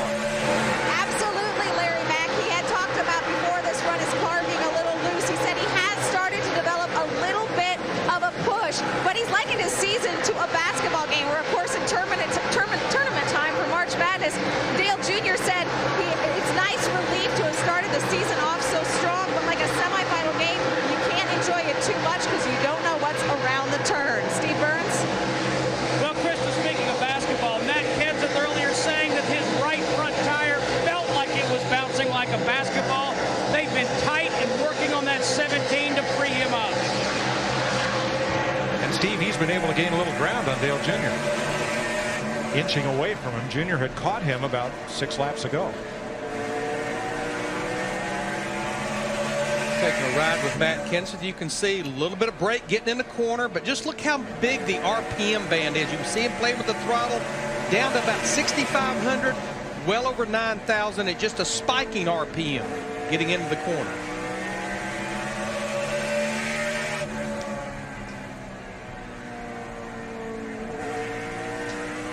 See, Matt is about 6.5 seconds behind leader Tony Stewart. Tell you a guy I've been watching, Mike. He's kept his nose clean. Is David Gilliland in this 38 car. He started back in the 32nd position for Yates Racing. He stayed out of trouble, and right now he's sitting there in the 13th position, battling Scott Riggs in the 66, which Scott is actually 1 lap down. But that's a great run for David. That group, they need a great run. That sponsor on that car, right now it only goes through Talladega. And the other Yates car is sponsorless with Travis Kvapil. Although they have on the hood of Kvapil's car, it says 11 million. And that's not dollars. That's not what it costs to sponsor that car. But that's the average number of viewers we have every week at NASCAR on Fox, not including the season opening Daytona 500. So that is on there to note that your corporate logo could be seen by 11 million people a week right there. Let's do a little update on Denny Hamlin in the 11 car. Remember, they came back to pit road several times under that last caution to get some fender problems resolved. He restarted back in 16th, and right now he is working his way toward Matt Kenseth, which would put him back in the top 10. Right now, the 11 is sitting in the 11th spot. So still a long way to go. We've still got 173 laps of racing. Wasn't that long ago the 3 Gibbs cars were exiting pit road side by side for the lead. Now Stewart leads. Hamlin is 11th, and Kyle Busch, after his crash, is a lap down in 22nd.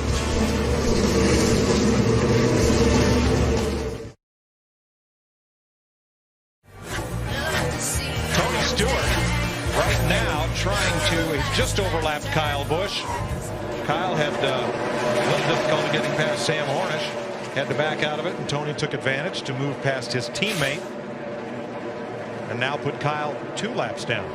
But I tell you, Darrell pointed it out. Where that 20 car is so strong is where he gets back to the throttle. The car just lunges off the corner. Go back to something Jeff Hammond was talking about earlier in our broadcast. That car has good forward bite. When he puts the power down, the car takes it. He's able to stay in the throttle. Right behind him, the second place, number 29 of Kevin Harvick. Matt's in his pit. For about the first time today, Mike, his car has gone to the free side. Now his spotter, Billy O'Day, was telling him that the 31, his teammate Burton, had moved to the line that Harvick was running and seemed to pick up, and Harvick said, I've had to adjust mine because the car went to the free side. And Mike, you talk a lot about how things happen here fast. Harvick's spotter was loading up on an energy drink, and Harvick said, is 3 going to be enough? He goes, oh yeah, things happen fast here. You got to be ready for it. Yes, they do. About 16 seconds a lap it happens here. You know, Tony Stewart has not moved away from Kyle Busch at all. In fact, Kyle is giving Tony fits right now. Yeah, you just go on. You go ahead. And you know what? Right now, the 18 car is not a factor because he's still 1 lap down, and we're getting down to 150 laps to go. Don't just sit there and get aggravated by him. Just let him go on. But this yellow car is a factor. Kevin Harvick wants the lead from Stewart.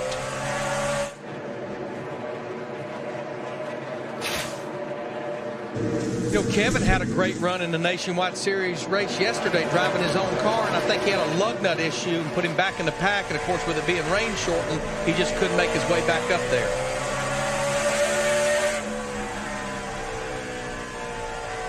Harvick is going to get the lead. And Stewart did not challenge there. He knew that 29 right now is a little bit better than he is. It's the first time Harvick has led today, and right behind Stewart, Harvick's teammate Jeff Burton, the runner-up here last year, has taken over third from Jimmy Johnson, and Johnson comes right back at him.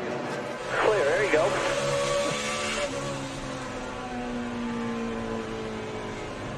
Matt? And a few moments ago, Mike, we can talk about the mood in the 48 team. Yes, they haven't won yet this year, but they're not really pressing the panic button just yet. Chad Knaus asked Jimmy, do we need to get you an energy bar in the next stop? He says, no chance of that. We're just rolling right along. He goes, well, I do know you did play a lot of Guitar Hero last night. Didn't Burton? Now Jeff Burton has slipped from second position to the 4th spot. He has lost the rear grip in the car and said he is sliding all over the place. And, you know, just going back to Jimmy Johnson, I don't want to make Darrell tell the story, but what Jimmy Johnson told Darrell the other day in the motor coach lot was, nobody needs to panic.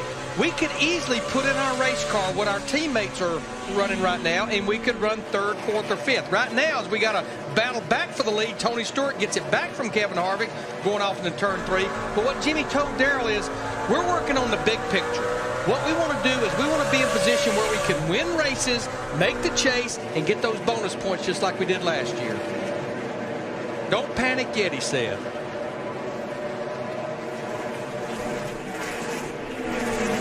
Johnson and Burton about 1 second behind Tony Stewart, who's gone back out front of Kevin Harvick. One up on top, one on the bottom. And now lap traffic comes into play. 29 coming, outside. And Tony Stewart starting to arc the high groove. Now he goes to the bottom on Elliott Sadler, and who's right in front of him? Kyle Busch, his teammate. Meanwhile, a little further back, Denny Hamlin has reappeared in the top 10 in that FedEx number 11.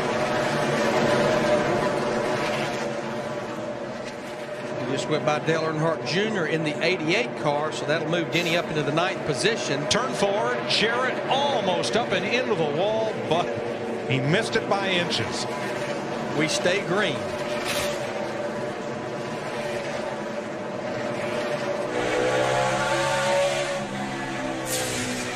Take a look at what happened here. You see Jimmy Johnson in the 48 car. Pretty much gets into the side of Dale Jarrett. You'll see Dale just barely be able to keep it off the wall. Right now, Dale is in the 36th position, 6 laps down. A lot of that was because he had to make a green flag stop for a tire issue earlier in the race. Right, lost 3 or 4 laps when he had a flat on the right side.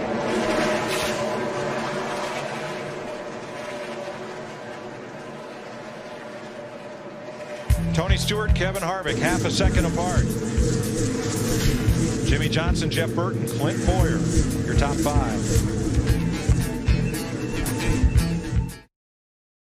2 wins, including 1 here in the night race in the fall. For Dale Jarrett, 668 starts and a championship. Tony Stewart has passed Kyle Busch. That puts Busch 2 laps down and thus not eligible for the free pass should a caution come out. Tony still just half a second ahead of Kevin Harvick. Jeff Burton within 1 second of the lead. Then Jimmy Johnson, and Greg Biffle has fought his way up to the top 5. I'm going to say, I've been watching this 16 car, and it's like they've really just been adjusting on that race car. He comes in here on the heels of 2 consecutive top 5 finishes, came in here second in the points, and he just passed Clint Bowyer a few laps ago to break back into the top 5. As we stand right now, Kyle Busch would still leave here leading the Sprint Cup standings with Harvick second and Biffle third.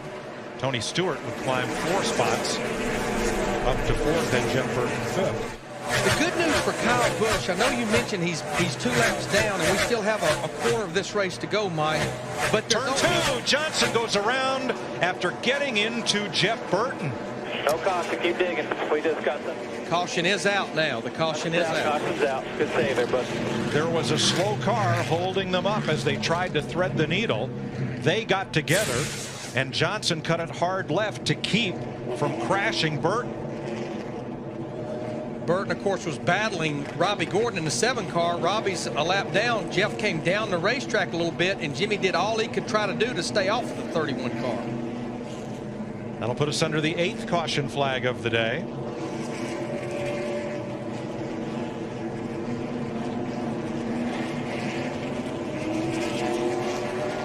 Martin Truex will get the free pass.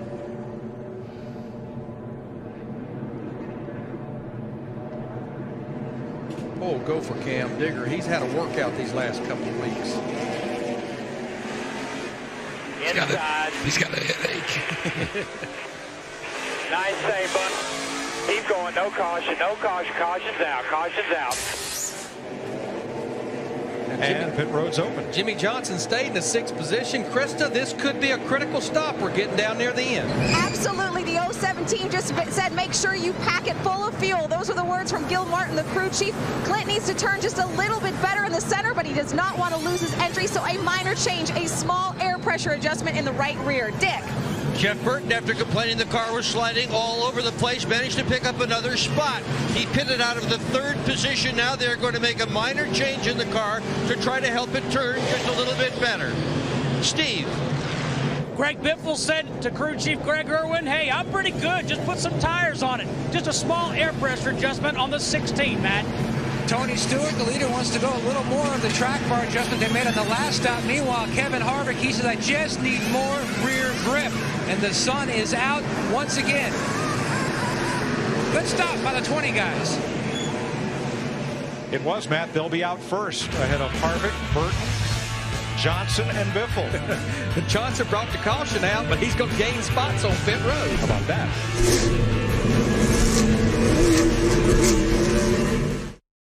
Green flag to begin lap 382. Kyle Busch restarted alongside Tony Stewart, trying to get one of his 2 laps back. Didn't happen. Stewart took off. So did Kevin Harvick and Jeff Burton in hot pursuit.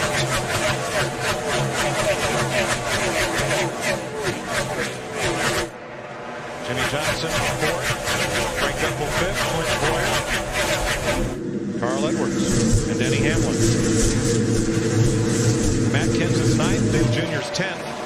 Kurt Busch 11th, Eric Almirola having a great race 12th, and surprisingly Jeff Gordon mired back in 13th. He's had a push all day and has not been hardly a factor at all in this race. He's really just caught the cautions right, because he's been on the verge of going a lap down a couple of times in this 24 car.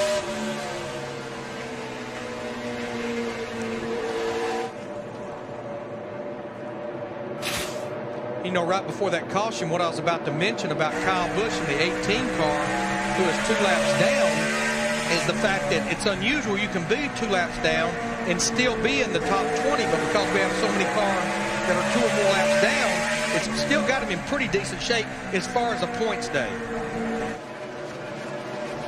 Krista in the pits of the 10th place car, Dale Jr.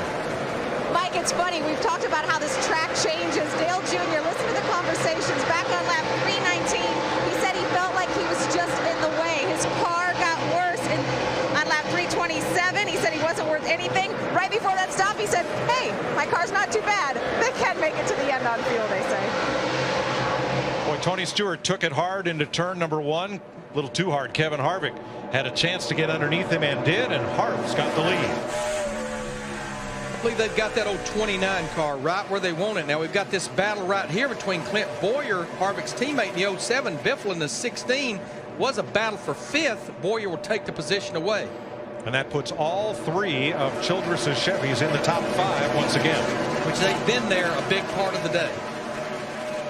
Trouble for Hornish coming off turn 4, and he's going to stack up the field going down the front straightaway. He got banged around a bit, but managed to straighten it out. Let's see who did what to whom. Or is it who? 9 car. Casey Kane in the 9 car. He is on the lead lap. Just gets in the left rear quarter panel of Sam Hornish. Sam wasn't that lucky on Friday in a couple of spins, but he was able to save it.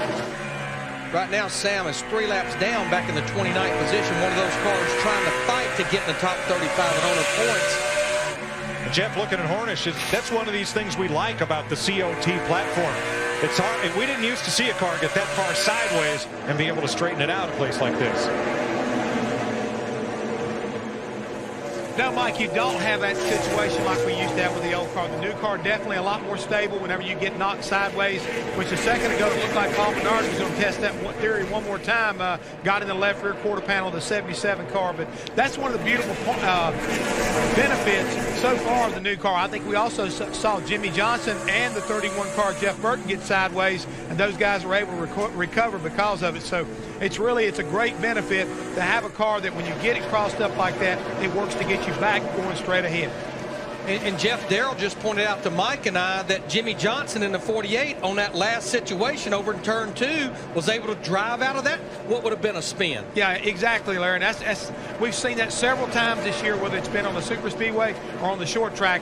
This car is a lot harder to wreck no matter what the situation may come up to be. And we've seen a lot of beating banging going on down. It was great to see some of the side shots from the in cars and see the donuts down the side of these cars, realizing we're back short track racing one more time, guys. This is the kind of racing we all grew up doing, and it's great to see it. You can see the donuts right there in the middle of the number 7 off of Robbie Gordon, and probably another one getting put on right then by Eric Almirola to the 7 car. So good side-by-side racing here at Bristol. Eric Almirola has been the story of the day. They just made more contact down the back straightaway. Jeff, I think Eric has had about all of Robbie he wants right now. Remember, Eric is on the lead lap sitting in the 11th spot. But he's the rawest of rookies in this field, Larry, and has just had a tremendous drive as we watch Denny Hamlin powering past Carl Edwards and taking over 7th. And a long run for Hamlin back toward the front. And as Casey Mears returns to the track, we now have all 43 cars back in the race. Jamie McMurray came back in a while ago, so despite a couple of big crashes, everybody's running. Yeah, Mike Skinner's back out there. We found out what that fire was. We've been talking about the accordion effect. He stacked up and busted the front oil cooler, but they repaired it. He's back out there. 100 laps to go in Thunder Valley. You're watching NASCAR on Fox. Harvick leading Tony Stewart by half a second. As today's aerial coverage is brought to you by DirecTV. NASCAR Hot Pass only on DirecTV puts you behind the wheel. 160,000 plus fans in the seats and suites. Competitors and officials only in the infield because there's no room for any fans in there. And they are watching Tony Stewart close up on Kevin Harvick once again for the lead. Stewart has led 185 laps today. This will be the 3rd spring Bristol race in a row in which he has led the most laps. Hamlin coming after Jimmy Johnson, 5th place, as Denny Hamlin continues to fight back from that incident earlier. I've been watching this car, and the problem was they came back to pit road on the 6th caution back on lap 279, repaired the front fender, so that was about 130 laps ago, and as we got a battle for the lead again between Kevin Harvick and Tony Stewart. They're starting to get in some heavy lap traffic now. Stewart powering around the outside. Back to the middle groove. Mike Skinner just ahead in that repaired car after the fire earlier. And Stewart Motors on pass with 85 laps to go. But right there, a lot of traffic right in front of the leaders now. Well, and that's great news for guys like Jeff Burton, Clint Bowyer, and Denny Hamlin, who I was just talking about before we got that battle for the lead. I felt like maybe Denny was going to need the aid of a caution to get back up there, but I think he's got a good enough car to almost get there on his own, pretty much with 84 laps to go, because they restarted this race back in 16th just a little over 100 laps ago, so they have got up there without the help of a lot other than just the fact of the performance of their car. Let's check on the leaders. Matt? Nice rebound for Hamlin and the 11 team, who's led 90 laps today. His biggest hindrance is just being tight. But the majority of that, Mike, has been because he's been stuck in traffic. He's trying to be patient, methodically working his way back to the point. Denny Hamlin 3 seconds off the lead as Stewart and Harvick carve their way through traffic, passing Kyle Petty. Well, here's the example I give you. Again, Tony Stewart is starting to fight traffic. He just ran a 16.75. The lap before this, Denny Hamlin ran a 16.47 because Denny has pretty much an open racetrack. The lap cars is Denny Hamlin's best friends right now. The next car in front of Denny, though, is one he's got a battle for position. That's Clint Bowyer in the 07. How about Bowyer, Krista? Mike, Clint Bowyer is scratching and clawing his way, trying to get to the front, because he said if he can get to the front, they can set sail. He told Gil Martin, his crew chief, I can get out front. I don't think anyone can catch us. Right now, he's got his hands full with Denny Hamlin, that 11 car. I think Denny, he keeps kind of working around trying to find a way to get by Bowyer. They keep catching lap traffic the wrong way. You can see Denny Hamlin starting to work that high side just a little bit. We've been talking about this a lot, trying to diamond the racetrack, but now he's going to go to the inside of Bowyer. Nice bottom shot for Hamlin coming off turn number 2. Got him a run down the hill and got him the momentum to make the pass. Still, Hamlin is 3 seconds behind the leader, his teammate Tony Stewart.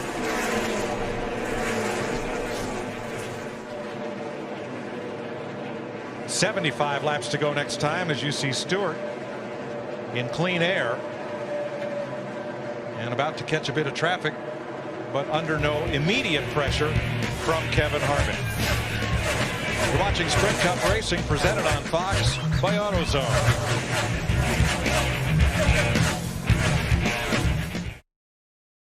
Tony Stewart leading Kevin Harvick by a full second now as they work traffic. Jeff Burton another full second back. Gives Stewart a bit of breathing room. Denny Hamlin now 4th. 2.5 seconds off the lead. And Clint Bowyer 4.5 seconds off 1st. Jimmie Johnson has faded a bit. He is 6th. And he's about to fall into the clutches of Dale Earnhardt Jr., who a lap ago passed Greg Biffle for 7th. Maybe a reason why Jimmie Johnson's car is falling back as we listened into their team. A lot tighter.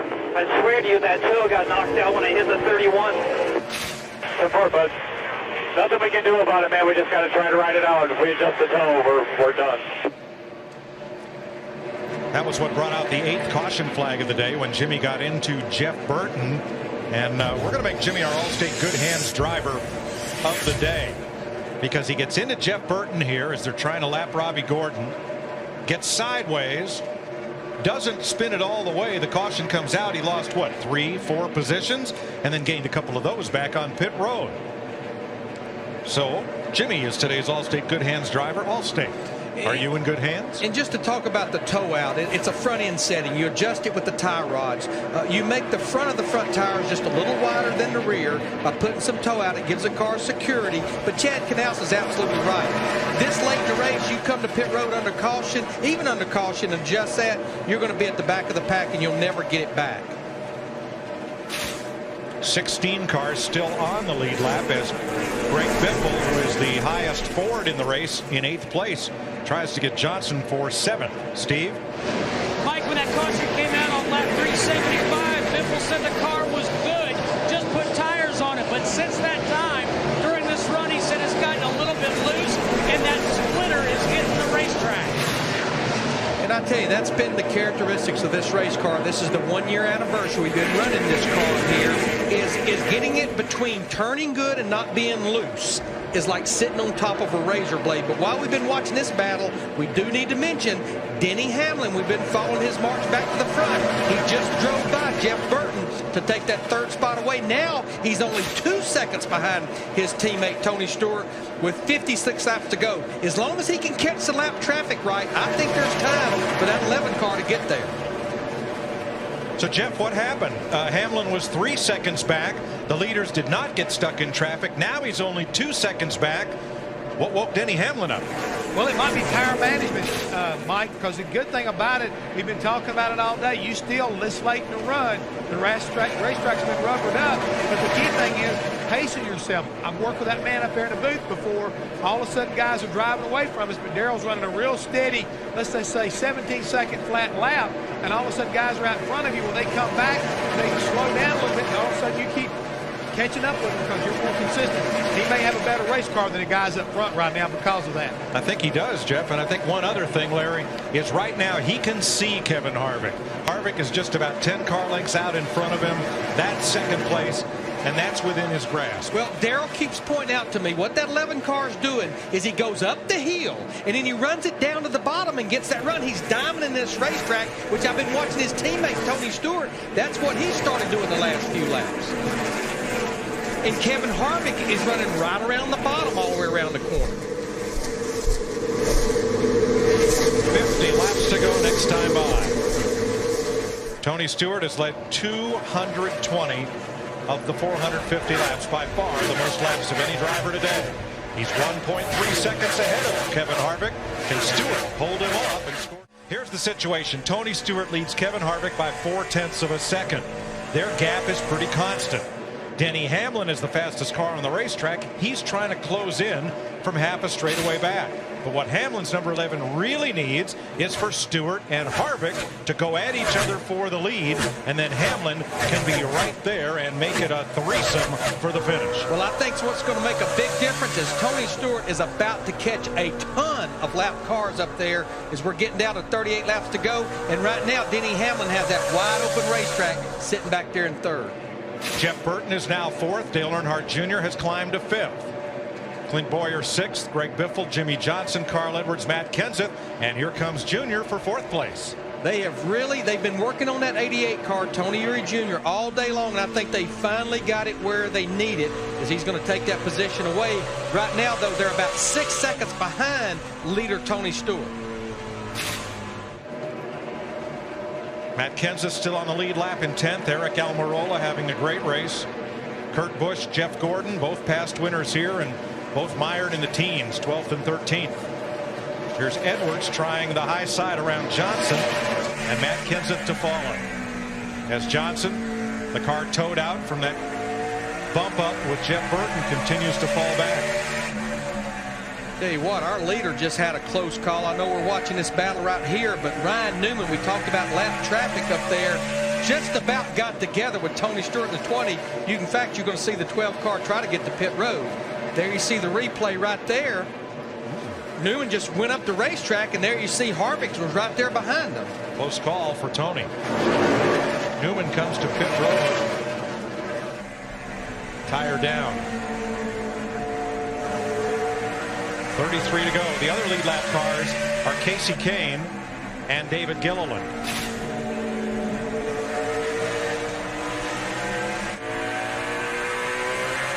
Here's a look at Kane, who is 14th, 12 seconds off the lead. And traffic ahead for our leader.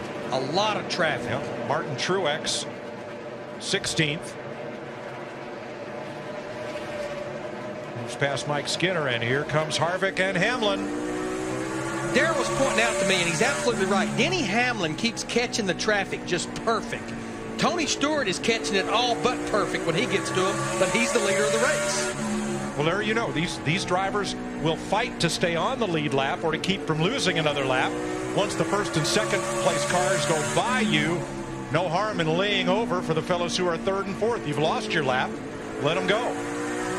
Boy, Harvick really got a good run off turn 2 that time, but we've been talking about him. He's been marching to the front. That 11 car keeps getting a good run off the corner as well, as we've got 28 laps to go now. Mike and Larry, one thing I want to throw back in here, and we talked about it early part of the race, but with only 28 laps to go, let's bring it up one more time. 500 laps here in Bristol, you got to survive. And now we're getting down to crunch time, as you guys have been pointing out. As the leaders are coming up, guys are getting fatigued, cars are getting fatigued, tires are wore out. So you've got to make sure you're smart enough not to put yourself in a jeopardizing type of situation where you could wind up getting wrecked by somebody you're trying to lap. So survival is so important right at the moment. And if that's not enough elements, all 43 cars are still out there. Coming up on 25 laps to go in Bristol.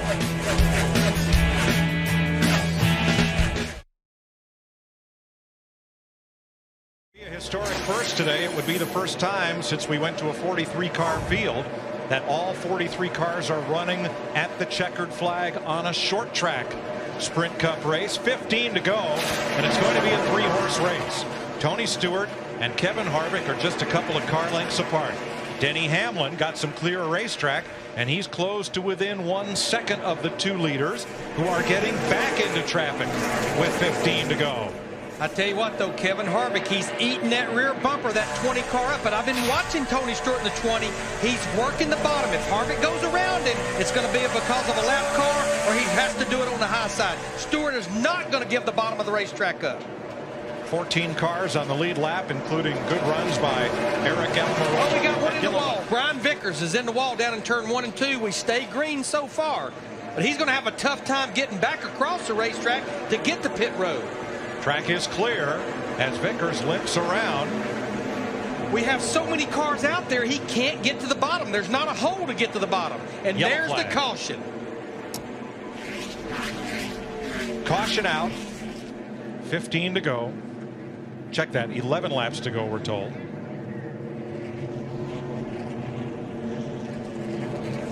And watch on the left of your screen what happens here with the 83 of Brian Vickers. Looks like you had a right front tire down. Car just straight into the wall. Definitely a tire. Now here's what's going to be interesting. We're going to be under 10 laps to go. We only have 14 cars on the lead lap. These guys have been out there for 120 laps on their tires. I think you're going to probably see the guys at the front try to stay out. Well, Harvick actually going to pit. But I think with that few cars on the lead lap, you're going to see a lot of the guys at the back come in. It'll be a single file restart. They won't have lap cars to deal with. I know the loneliest guy out there is a 29 car. Yeah, because he pits and... But he has a lot of friends coming with him, Darrell. You've got the 31, you've got the 07, the 16. In fact, pretty much, it looks like the only cars that stayed out was the 20, the 11, and the 88 possibly. You only had 3 cars, I think, that stayed out. Well, Jeff Burton really needed a pit because his car had got really, really tight, and he had dropped all the way back to the 6th position. To Matt. Interesting call in the 29 of Harvick. Just over 100 laps on those tires. Stewart was debating on pitting, and then Greg Zavelli said, we only have about 11 laps left. We're not going to be able to make up that track position. Meanwhile, the 99 of Carl Edwards also hits pit road. What a day he has had, Mike. Thought he had a fire inside the race car. One point diagnosis, maybe his cooling system had burned up, and then his car has just been tight most of the afternoon. That's quite a day. Greg Biffle among those that stopped, getting back out. Jeff, what do you think about Kevin Harvick giving up 2nd place to come on to pit road? I think right there Todd Berrier kind of rolled the dice saying, I think we might be able to beat him, but I know if I get 4 tires, I can beat him. And I think that might be the call of the day right now. Even though we're only going to have a very few laps to go, this is not the old Bristol, guys. He can pass to the outside. 4 good years right now may be the difference between trying to hold the bottom and run the outside. Larry, it's really a blind draw because the only way his strategy works is if everybody else follows him in. And it did. You only have 3 cars out there, and they're on 120-something lap tires. And that's Tony Stewart, Denny Hamlin, and Dale Earnhardt Jr. And again, no lap cars to deal with because it'll be a single-file restart. Krista? Plenty of turmoil down here in the 88. Dale Jr. wanted to come in. Tony Jr. said, no, stay out. Dale said, I can't hold on, but I'll do what you want me to. Tony Jr. said, well, maybe you should come in and get 2, but it was too late. He'd already gone by. Dale Jr. does not think he can hold on with these guys. Right now, we thought Kevin Harvick was the loneliest man. Right now, you're looking at the loneliest man out there because he's going to have a pack of wolves on his rear bumper with fresh tires. Tony Stewart's best and maybe only chance to win this race is to get away clean on the restart and build up a bit of distance on Denny Hamlin and the rest of this pack. And like Darrell pointed out to me, he's going to have to also deal with a car that was a little better than his car. That's his teammate, Denny Hamlin. They're on equal tires, but I think the 11 was a little better than the 20. Getting ready for our Claret and Clear to Drive restart. Going to wave it off. We'll take one more lap. Darrell, I know you don't have a lot of voice left, but I know you're itching to get in on this. Can Kevin Harvick come from 4th place and win it? I think he can, because what Jeff said, you got the outside working. He gets up on the outside, 4 tires, he could do it. Right now, Tony Stewart's best friend is NASCAR waving off one of those laps that he's going to have to race. That's not helping any. Nope. 494 complete, 6 to go. Lights out on the pace car, so we'll look for the green flag with 5 laps to go. I don't know if we said it, but the 16 car behind Harvick, he only has 2 right side tires. He has all 4 tires, but they just changed right sides. Tony Stewart has not won since August of 2007 on the road course at Watkins Glen. Kevin Harvick's last win came 40 races ago. The 07 Daytona 500. I wouldn't wait. I'd go the outside, right off the 29. Go high. You better take advantage of those tires right off the bat. Catch them. They're going to fight for the bottom. Here we go. On the top. 5 laps to go, and this is Bristol. Tony Stewart gets a good jump on the field. Mike, he knew he better get a good jump, because right now we get back to the line. We're only going to have 4 laps to go. There goes Harvick. Look at the inside at the end of the backstretch on the 88 car. He'll take that position before we get off turn 4. And Stewart in trouble. Hamlin goes by him. On the outside, Dale Earnhardt Jr. continues to fight Harvick. We got a slow car that's in the middle. There, Dale Jarrett, he'll get out of the way. They'll be coming to 3 laps to go.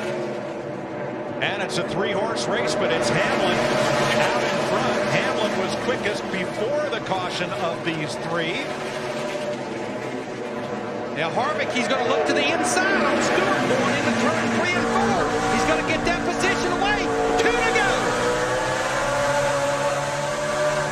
160,000 people, nobody sitting down. Outside. No caution. There's the caution now. There's the caution. The field is frozen, and we will go to overdrive. These 160,000 plus fans will get everything they paid for and more.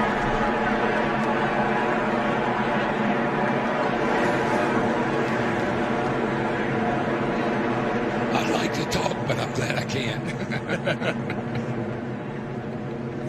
Now we're going to have to go back to the. They'll go back to the scoring loop. I'm sorry, Billy. As we said, this is Bristol. Maybe. You have that 100-lap stretch where not much happens, and then in the final 10 laps of this race, any and everything can happen. And look at this grandstand. Nobody has left. As from the DirecTV blimp, you'll see the contact. And you can see Harvick's car just walked up the racetrack just ever so slightly. That's all it takes here in the corners at Bristol.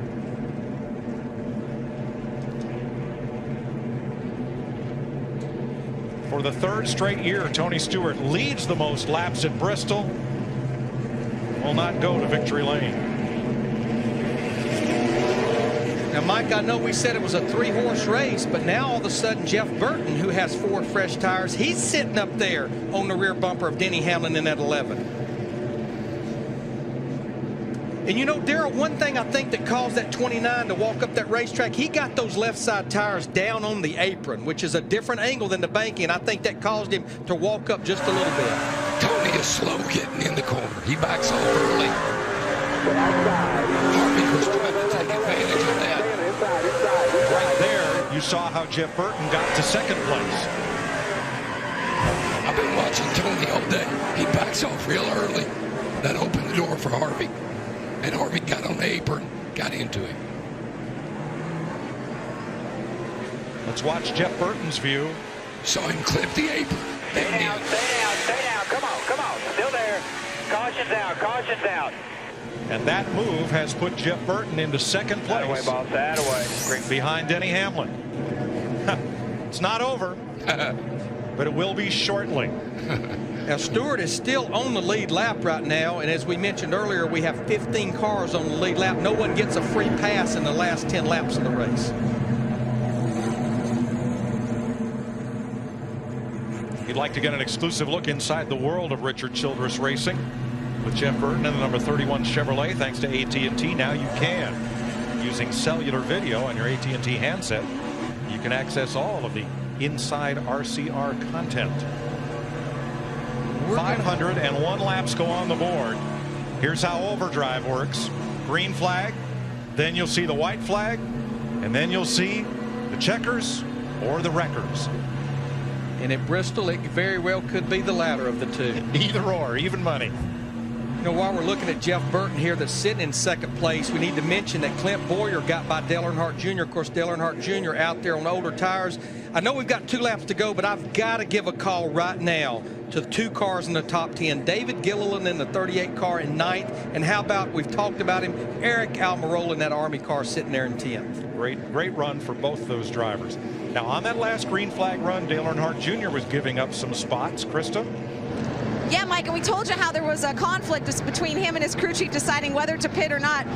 Dale Jr. knew his tires would probably not hold up. Just now he had come on the radio to talk to Tony Jr. and said he may have a right front flat tire. He hasn't mentioned it since. And what happens when you have those hot tires, we've talked about the rubber laying on the racetrack, you'll pick up that rubber and it'll make you feel like you've got a flat tire till you get them cleaned off. Yeah, it looks all right. I don't see it flat. 1 to go. You got to feel for Tony Stewart. Led the most laps, had a great run going here. Not going to win it. Kim Burton hoping that her husband Jeff will be the one who goes to victory lane. Remember last year, great second place finish for Burton behind Kyle Busch in the debut of the COT platform. And I felt like last year, if anybody but Burton had been behind Busch, different Busch ending. would have been in trouble. Joe Gibbs trying for his 2nd win in a row. He won with Kyle Busch last week. He's got Denny Hamlin up there. We get 1 try at green-white checker. We go into overdrive, getting ready for the restart. Green flag, 2 to go. Denny Hamlin got a great restart. He didn't spin the tires like I was a little concerned about. Burton works up the racetrack just a little bit. There he goes. Hamlin's in trouble. Same thing happened to Burton to Hamlin last year. Get a good drive. Carl Edwards limping down the front straightaway. And both the Childress cars will get by him too. Hamlin's got a problem there, as well as Carl Edwards in the 99. Bring it on. Levin's got a fuel pickup problem. For the first time in 2008, a Chevrolet will go to victory lane. RCR 1, 2, 3. Burton, Harvick, Boyer. Richard Childress Racing has never had a 1-2 finish. They just had a 1-2-3. Unbelievable. And that's why they sell it out every time the Sprint Cup Series comes to Bristol. Greg Biffle ended up 4th. Dale Earnhardt Jr. ended up 5th. 29 starts at Bristol for Jeff Burton. This is the first time he will drive to victory lane in a Sprint Cup car here. He's not won since Texas last spring. Way to go, buddy. 34 races ago. Great job, Jeff, buddy. Proud of all of you guys. Proud of you. 1, 2, 3. Thank you, guys. All of you. That's car owner Richard Childress. Congratulating Great job in the pits today, guys. Team Chevy driver Jeff Burton on winning at Bristol Motor Speedway from Chevy, an American Revolution.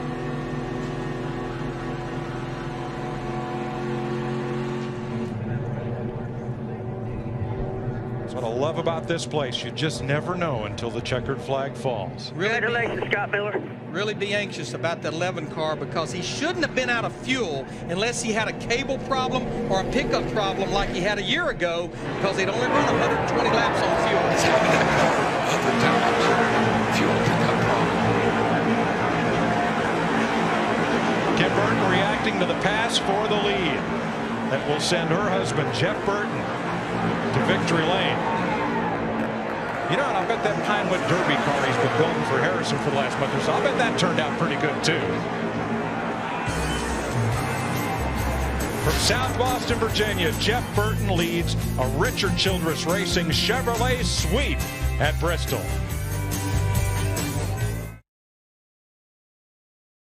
Jeff Burton was 5th. He raced past a spinning Tony Stewart And a sliding Kevin Harvick into second, and on the restart, past the 11 of Denny Hamlin, and now he's in victory lane.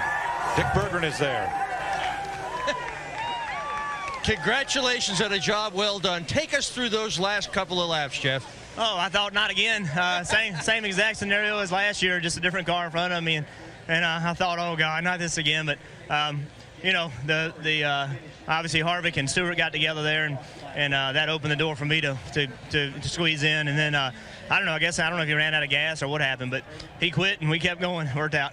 Toward the end, before the last pit stop, the car had tightened up and you lost spot after spot. Did you think your day was over, or did you have confidence that your crew could get you back up front? Well, I didn't, obviously, without a caution that day, you know, we weren't going to win. We had a good car all day. The AT&T Chevrolet was good. It was never the best car, but it was always a top 5 car. And the worst we were was that run. And, you know, things work out sometimes for you, and sometimes they don't. Today it worked out for us, and we'll take it. Well done. Congratulations. Matt.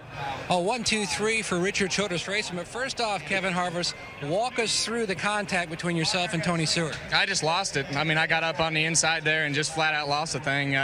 You know, I just was trying to win a race, and, you know, I hate it. But, you know, the part that ticks you off is the spotters up there, EMF, and making you think it's coming from Tony. And, you know, Tony and I can work it out. We don't need some idiot up there, you know, stirring things up. But I just lost it. Great day for my Shell Pennzoil Chevrolet and all the guys at Richard Childress Racing. 1, 2, 3 finish. That's quite a day. And the call by Todd Berry for you to hit pit road and get fresh tires. Yeah, I mean, you know, we were pitting. Obviously, we were the first ones to pit, but we've seen a lot of races come down, and if everybody follows you, it works out good. If everybody didn't follow us, we'd have been in trouble. What a roll Kevin Harvick has been on. 4 straight top 10 finishes, Mike. Those laps, have a great race car, and not be able to finish near the front. Well, I think that's a pretty obvious answer. I mean, you never want to finish like that. Your thoughts on the contact? I guess, I don't know. I thought I left him plenty of room, so I don't know. I was far enough ahead of him that I didn't see where he hit me or when he hit me. I mean, I don't know if I'm sure somehow it was my fault, so I'm just sorry I got in his way.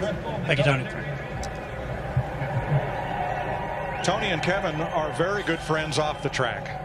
And as Kevin said, I'm sure the two of them can work it out together. But it is the kind of thing we have come to expect from racing on the half mile here in Thunder Valley. That even with 2 laps to go, no way to tell who's going to win this race. Guys, this race has left me speechless. You started the day speechless. I think you were anticipating. I'm blown away.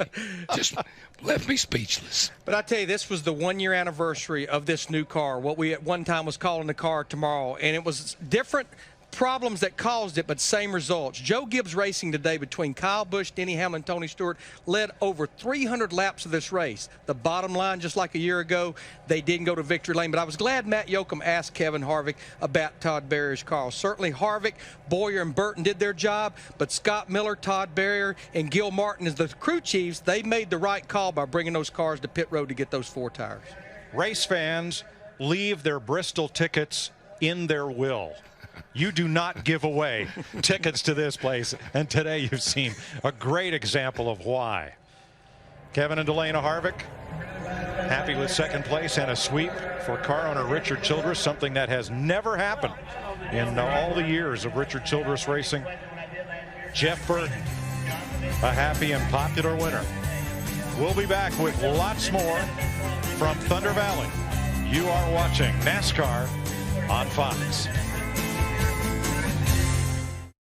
In 2 years, 40-year-old Jeff Burton. The day began here at Bristol Motor Speedway with our own DW being surprised as Mountain Dew gave him that 11 car they had such great success with. And, of course, Dale Jarrett's last ride in the 44, getting Sprint Cup Racing points, and his father, Ned. Gentleman, Ned getting the honorary starter flag moving. Kyle Busch getting into Kyle Petty. Robbie Gordon and Dave Blaney having some trouble on the track with some spins early. Everybody was okay. Clint Bowyer making the move. He would finish third as this wound up, leading 81 laps early. Tony Stewart dominating in the first 300 laps in most of this race, leading for more than 100 of those. In this wreck, watch Brian Newman came in 4th in points. Your Daytona 500 winner involved with Paul Menard. Jamie McMurray, we'll talk about his problems in a moment. 6 cars involved overall.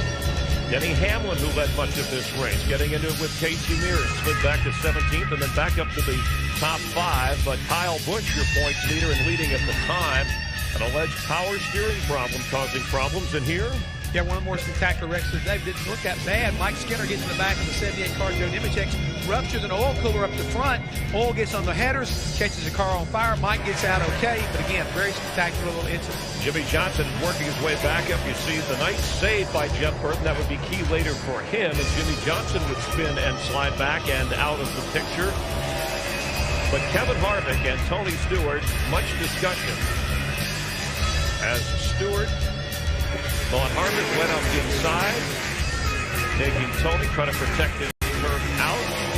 And on the green-white checker, some problems with the Denny Hamlin in his car, and Jeff Burton making the move and winning for his first career victory here at Bristol. And the key thing right there has to be, Chris, the fact that Richard Childress Racing, a 1-2-3 finish with Jeff Burton winning, Kevin Harvick second, as well as Clint Bowyer coming home third. I mean, great run for all of those RCR cars today.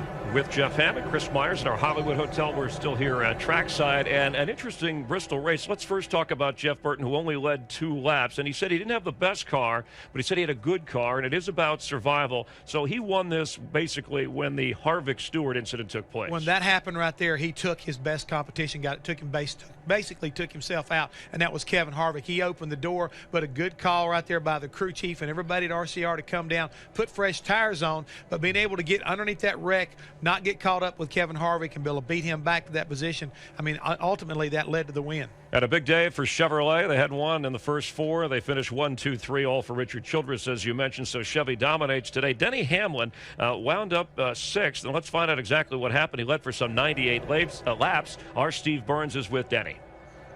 Well, Denny, I know you are disappointed. Do you know what happened at the end of the race? Same thing that basically last year. I guess the same thing happened to Tony on the restart. Our cars just won't pick up fuel, low fuel. Anytime it's even within 10 laps on a restart, our cars don't pick up fuel, everyone else's does. So it cost us a race. I could have held those guys off as fast as the car went after it picked back up. It's just a shame. It's yet another win taken away from this FedEx team. Thanks for your time. All right, thank you, Steve. And that his best finish of the season, but disappointed. You see right there, you can see J.D. Gibbs, Joe Gibbs, crew chief Mike Ford on the 11 car. They're all standing there, trying to figure out what happened. Again, you can see the disappointment in Denny's face, but here are 3 guys that know they could have won 2 races in a row for Gibbs Racing and Toyota if they had not had that problem with the fuel. Dale Earnhardt Jr. finishing 5th. So for Hendrick, 4 of the first 5 races, he's been the best finishing Hendrick car. He's been solid, Chris. I mean, that's the main thing so far about Dale Earnhardt Jr. is the fact that he has an opportunity to kind of like lead the parade so far. Everybody wondered about his driving ability. Well, so far, he's upholding his end of the bargain. I decided to stay out. I'll ask you about that, but let's check with Chris Devoto, who's with Jr. Well, we talked about the conflict between Tony Jr., Dale Jr., to pit or not. Your thoughts on that decision? Yeah, there's no right or wrong. You can debate it all day long. There's no answer. We might have got beat by a couple guys off pit road. I'm sure we would have finished anywhere around the top 5 anyways, but it was a great effort. But I could be upset when we didn't take tires and go, dang it, Tony Jr., but it was his fault that we were up there in the first place. He made the car good enough to be able to get up there. So, he's on top of that box. He sees what's happening around me, and better than I can. I got to back his play every time. So we're pretty proud with our top 5 finish. National Guard, Chevrolet, Amp Energy, everybody that's supporting us. We're doing good this year, and want to keep it up. Hopefully, I've got me a good finish so I can have a good off weekend. That's the right time to do it. The momentum rolls for Dale Jr., his 3rd straight top 5. Well, Chris, I'm going to tell you right now, I love Dale Jr. because he said, I'm going to back my crew chief's play. He got me here. I'm going to go with him. Even though we didn't win the race, we still had a solid run all day long, and he's doing really well so far. So if they can keep that kind of chemistry up and that kind of positive attitude, well, guess what? They'll win some races pretty soon. And if you tuned in late and wondered why Darrell Waltrip was so quiet, actually laryngitis here right. And had a tough time. Somebody who wasn't quiet was Kim Burton, the wife of Jeff Burton. Looked like a cheerleader, so excited. And Dick Berger is standing by with the wife of the winner. Dick? Indeed, with her 2 children as well, Page and Harrison. We were watching you on the pit box as this race neared its end, and the emotion that you seem to experience. What's it like for you in these last few laps when your husband is either leading or has a chance to win one of these things? Well, last year we came so close with second and with the car tomorrow, and I knew we had tires and I knew the 11 didn't, so I don't know, I was just hoping he could keep Harvick from trying to get under him, and when I saw that happened, that he got under the 11, I don't know, it was just exciting, just very exciting. Who's the best race driver in the world? Jeff Burton. How about you? Did you have fun today? Yes, I did. All right. How about those last few laps? How was it for you to be watching your dad having a chance to win? Well, it was really exciting because I didn't know for sure if he was going to actually get to chase him down and, like, sort of pass him, but he did, and when he did, we were just all so happy. He did a good job, didn't he? Yeah, he did. All right. Thanks very much. All right, thank you. Nice to see Dick Berggren with some young people. And I don't want to say Dick's getting up there in years, but you know that movie 10,000 BC just opened, the original title, Dick Berggren, The Early Years. Oh. I hope he, and we kid. It was a good movie. Because Dick can't hear us right now. Coming up, we're going to recap the points, how we stand after 5 races and a break before Martinsville. And then, Jeff, you'll help us examine that line of demarcation, the danger zone. 35 points, the owners, how that figures in things. We're live in Bristol. It's NASCAR on Fox.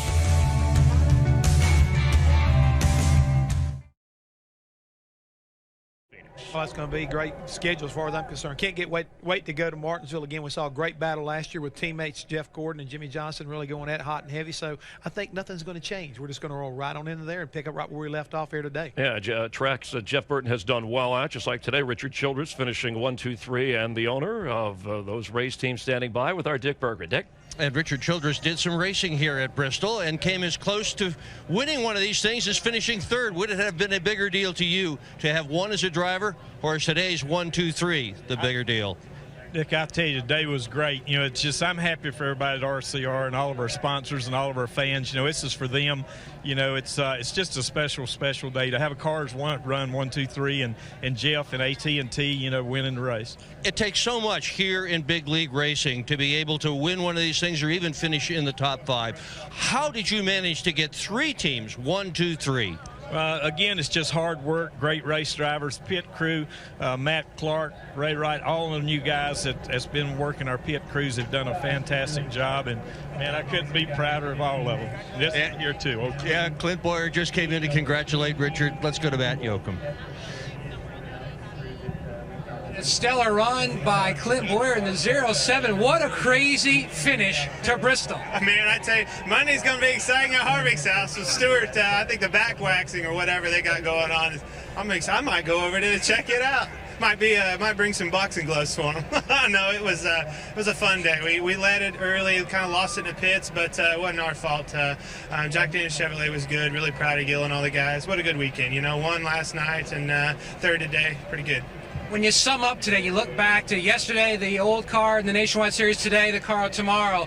How different was the race for you behind the wheel? It's a lot different. I mean, the cars handle a lot different. And, you know, the biggest thing was the temperature. You know, the cloud cover coming in and out. The track really changed up. We got really tight there in the sun and was pretty good in the cloud cover early. But it's a good day. Clint Boyer, third here in Thunder Valley. Thank you very much, Matt. And performances today, along with the Jeff Burton's victory, 24-year-old Eric Almirola, who just a couple of days ago celebrated his birthday in for Mark Martin in the 8 car in DEI, his best career finish. Steve Burns is with Eric. Well, Eric, you talked before the race about how itchy you were to get in the race car. You had a great day today. How does it feel after this debut in 2008? Feels awesome to go out here and knock the cobwebs off and run 8th. Makes my job easy when the car runs as good as it did. Really proud of Tony Gibson and all these guys on this U.S. Army team. They rallied behind me all day. At some points we weren't that good, and other points we were really good. So we just fought it all day, and we had a really good car there at the end. I wish we could have somehow figured out a way to get track position because we were pretty good. I think we could have run top 5. I don't know if we were good enough to win, but we were good enough to run top 5, and these guys deserve this kind of run. They build awesome race cars. Everybody at DEI has been working really hard, burning the midnight oil to build good race cars, and they have. Eric, you talked about knocking the cobwebs off, but did you anticipate having this good of a run? I didn't originally, and then yesterday morning we fired off for practice, and we were really good. Man, they made a lot of changes Friday night from the practice Friday, and as soon as we hit the racetrack Saturday morning, I knew we were going to be really good. It was really easy to drive. I didn't have to hustle it, and it was still really fast. So it just makes it a lot of fun to drive. Thank you. Thank you. Thank you, guys. What a big day for Greg Biffle. Unofficially second in points, 30 markers out of the lead. What a turnaround for you and this team. It really has been. You know, we've been running great all season, and you know, it's a big credit to all the guys in the shop, all the guys that work on this 16 team, and everybody's just worked so hard. And we've had great races, you know, great pit stops. The guys struggled the first couple of races, but man, they're really laying the heat down now. Big crew, and the engines are running good. Just couldn't be any happier right now. We would like to win, but you know, great call by Greg there to take 2 at the end. You know, maybe 4. We could have got up there and wrestled with those guys, but still another top 5 run.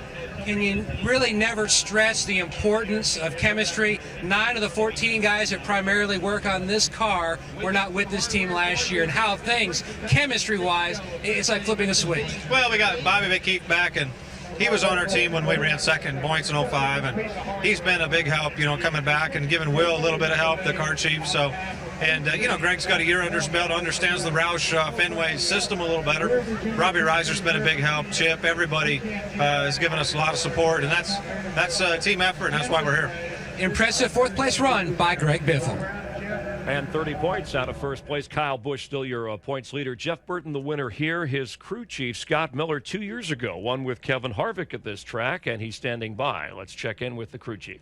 And this is his 5th career win as a crew chief. Tell us about the adjustments that you made on that final stop and the job your driver did once he had him under him. Well, I mean, the first thing you got to have to get the job done like we did as a driver that can do it, and I'm just so proud of Jeff Burton. Gives us 100% every week. The last call was fairly easy for us because we weren't going to win the race from where we were, so it was just trying to make something happen, and it worked out good for us. And proud of all my RCR teammates too. 1, 2, 3 is a big deal. Well, you were certainly watching when that incident happened in front of your car, and the move that Jeff Burton made. Tell us about it. Well, I mean, he's the way he's weaved through wrecks since I've been working for him is miraculous. I mean, he just seems to have a sixth sense for where to be and where to stay out of trouble, and I'm just glad to have him behind the wheel.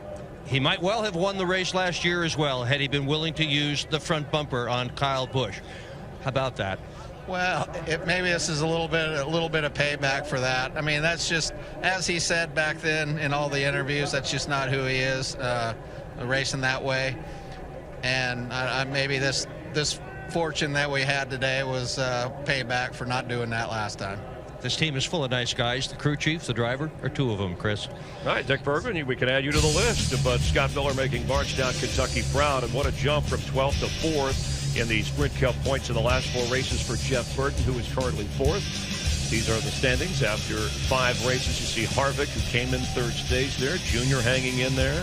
Clint Boyer, Kurt Busch currently 10th, Truex 12th. And one thing I want to point out right now, Eric Almirola, that young man finishing 8th today. They were 18th coming here with Mark Martin driving. Because of the finish today, they've now moved up to 16th. So good job by that young man. As we look at the rest of the points, Kyle Busch, who had a chance to win this race, finishing a couple of laps down, officially 17th in the race, but maintaining that top spot. We will continue live from Bristol Motor Speedway, where AT&T dialed up a victory for Jeff Burton today.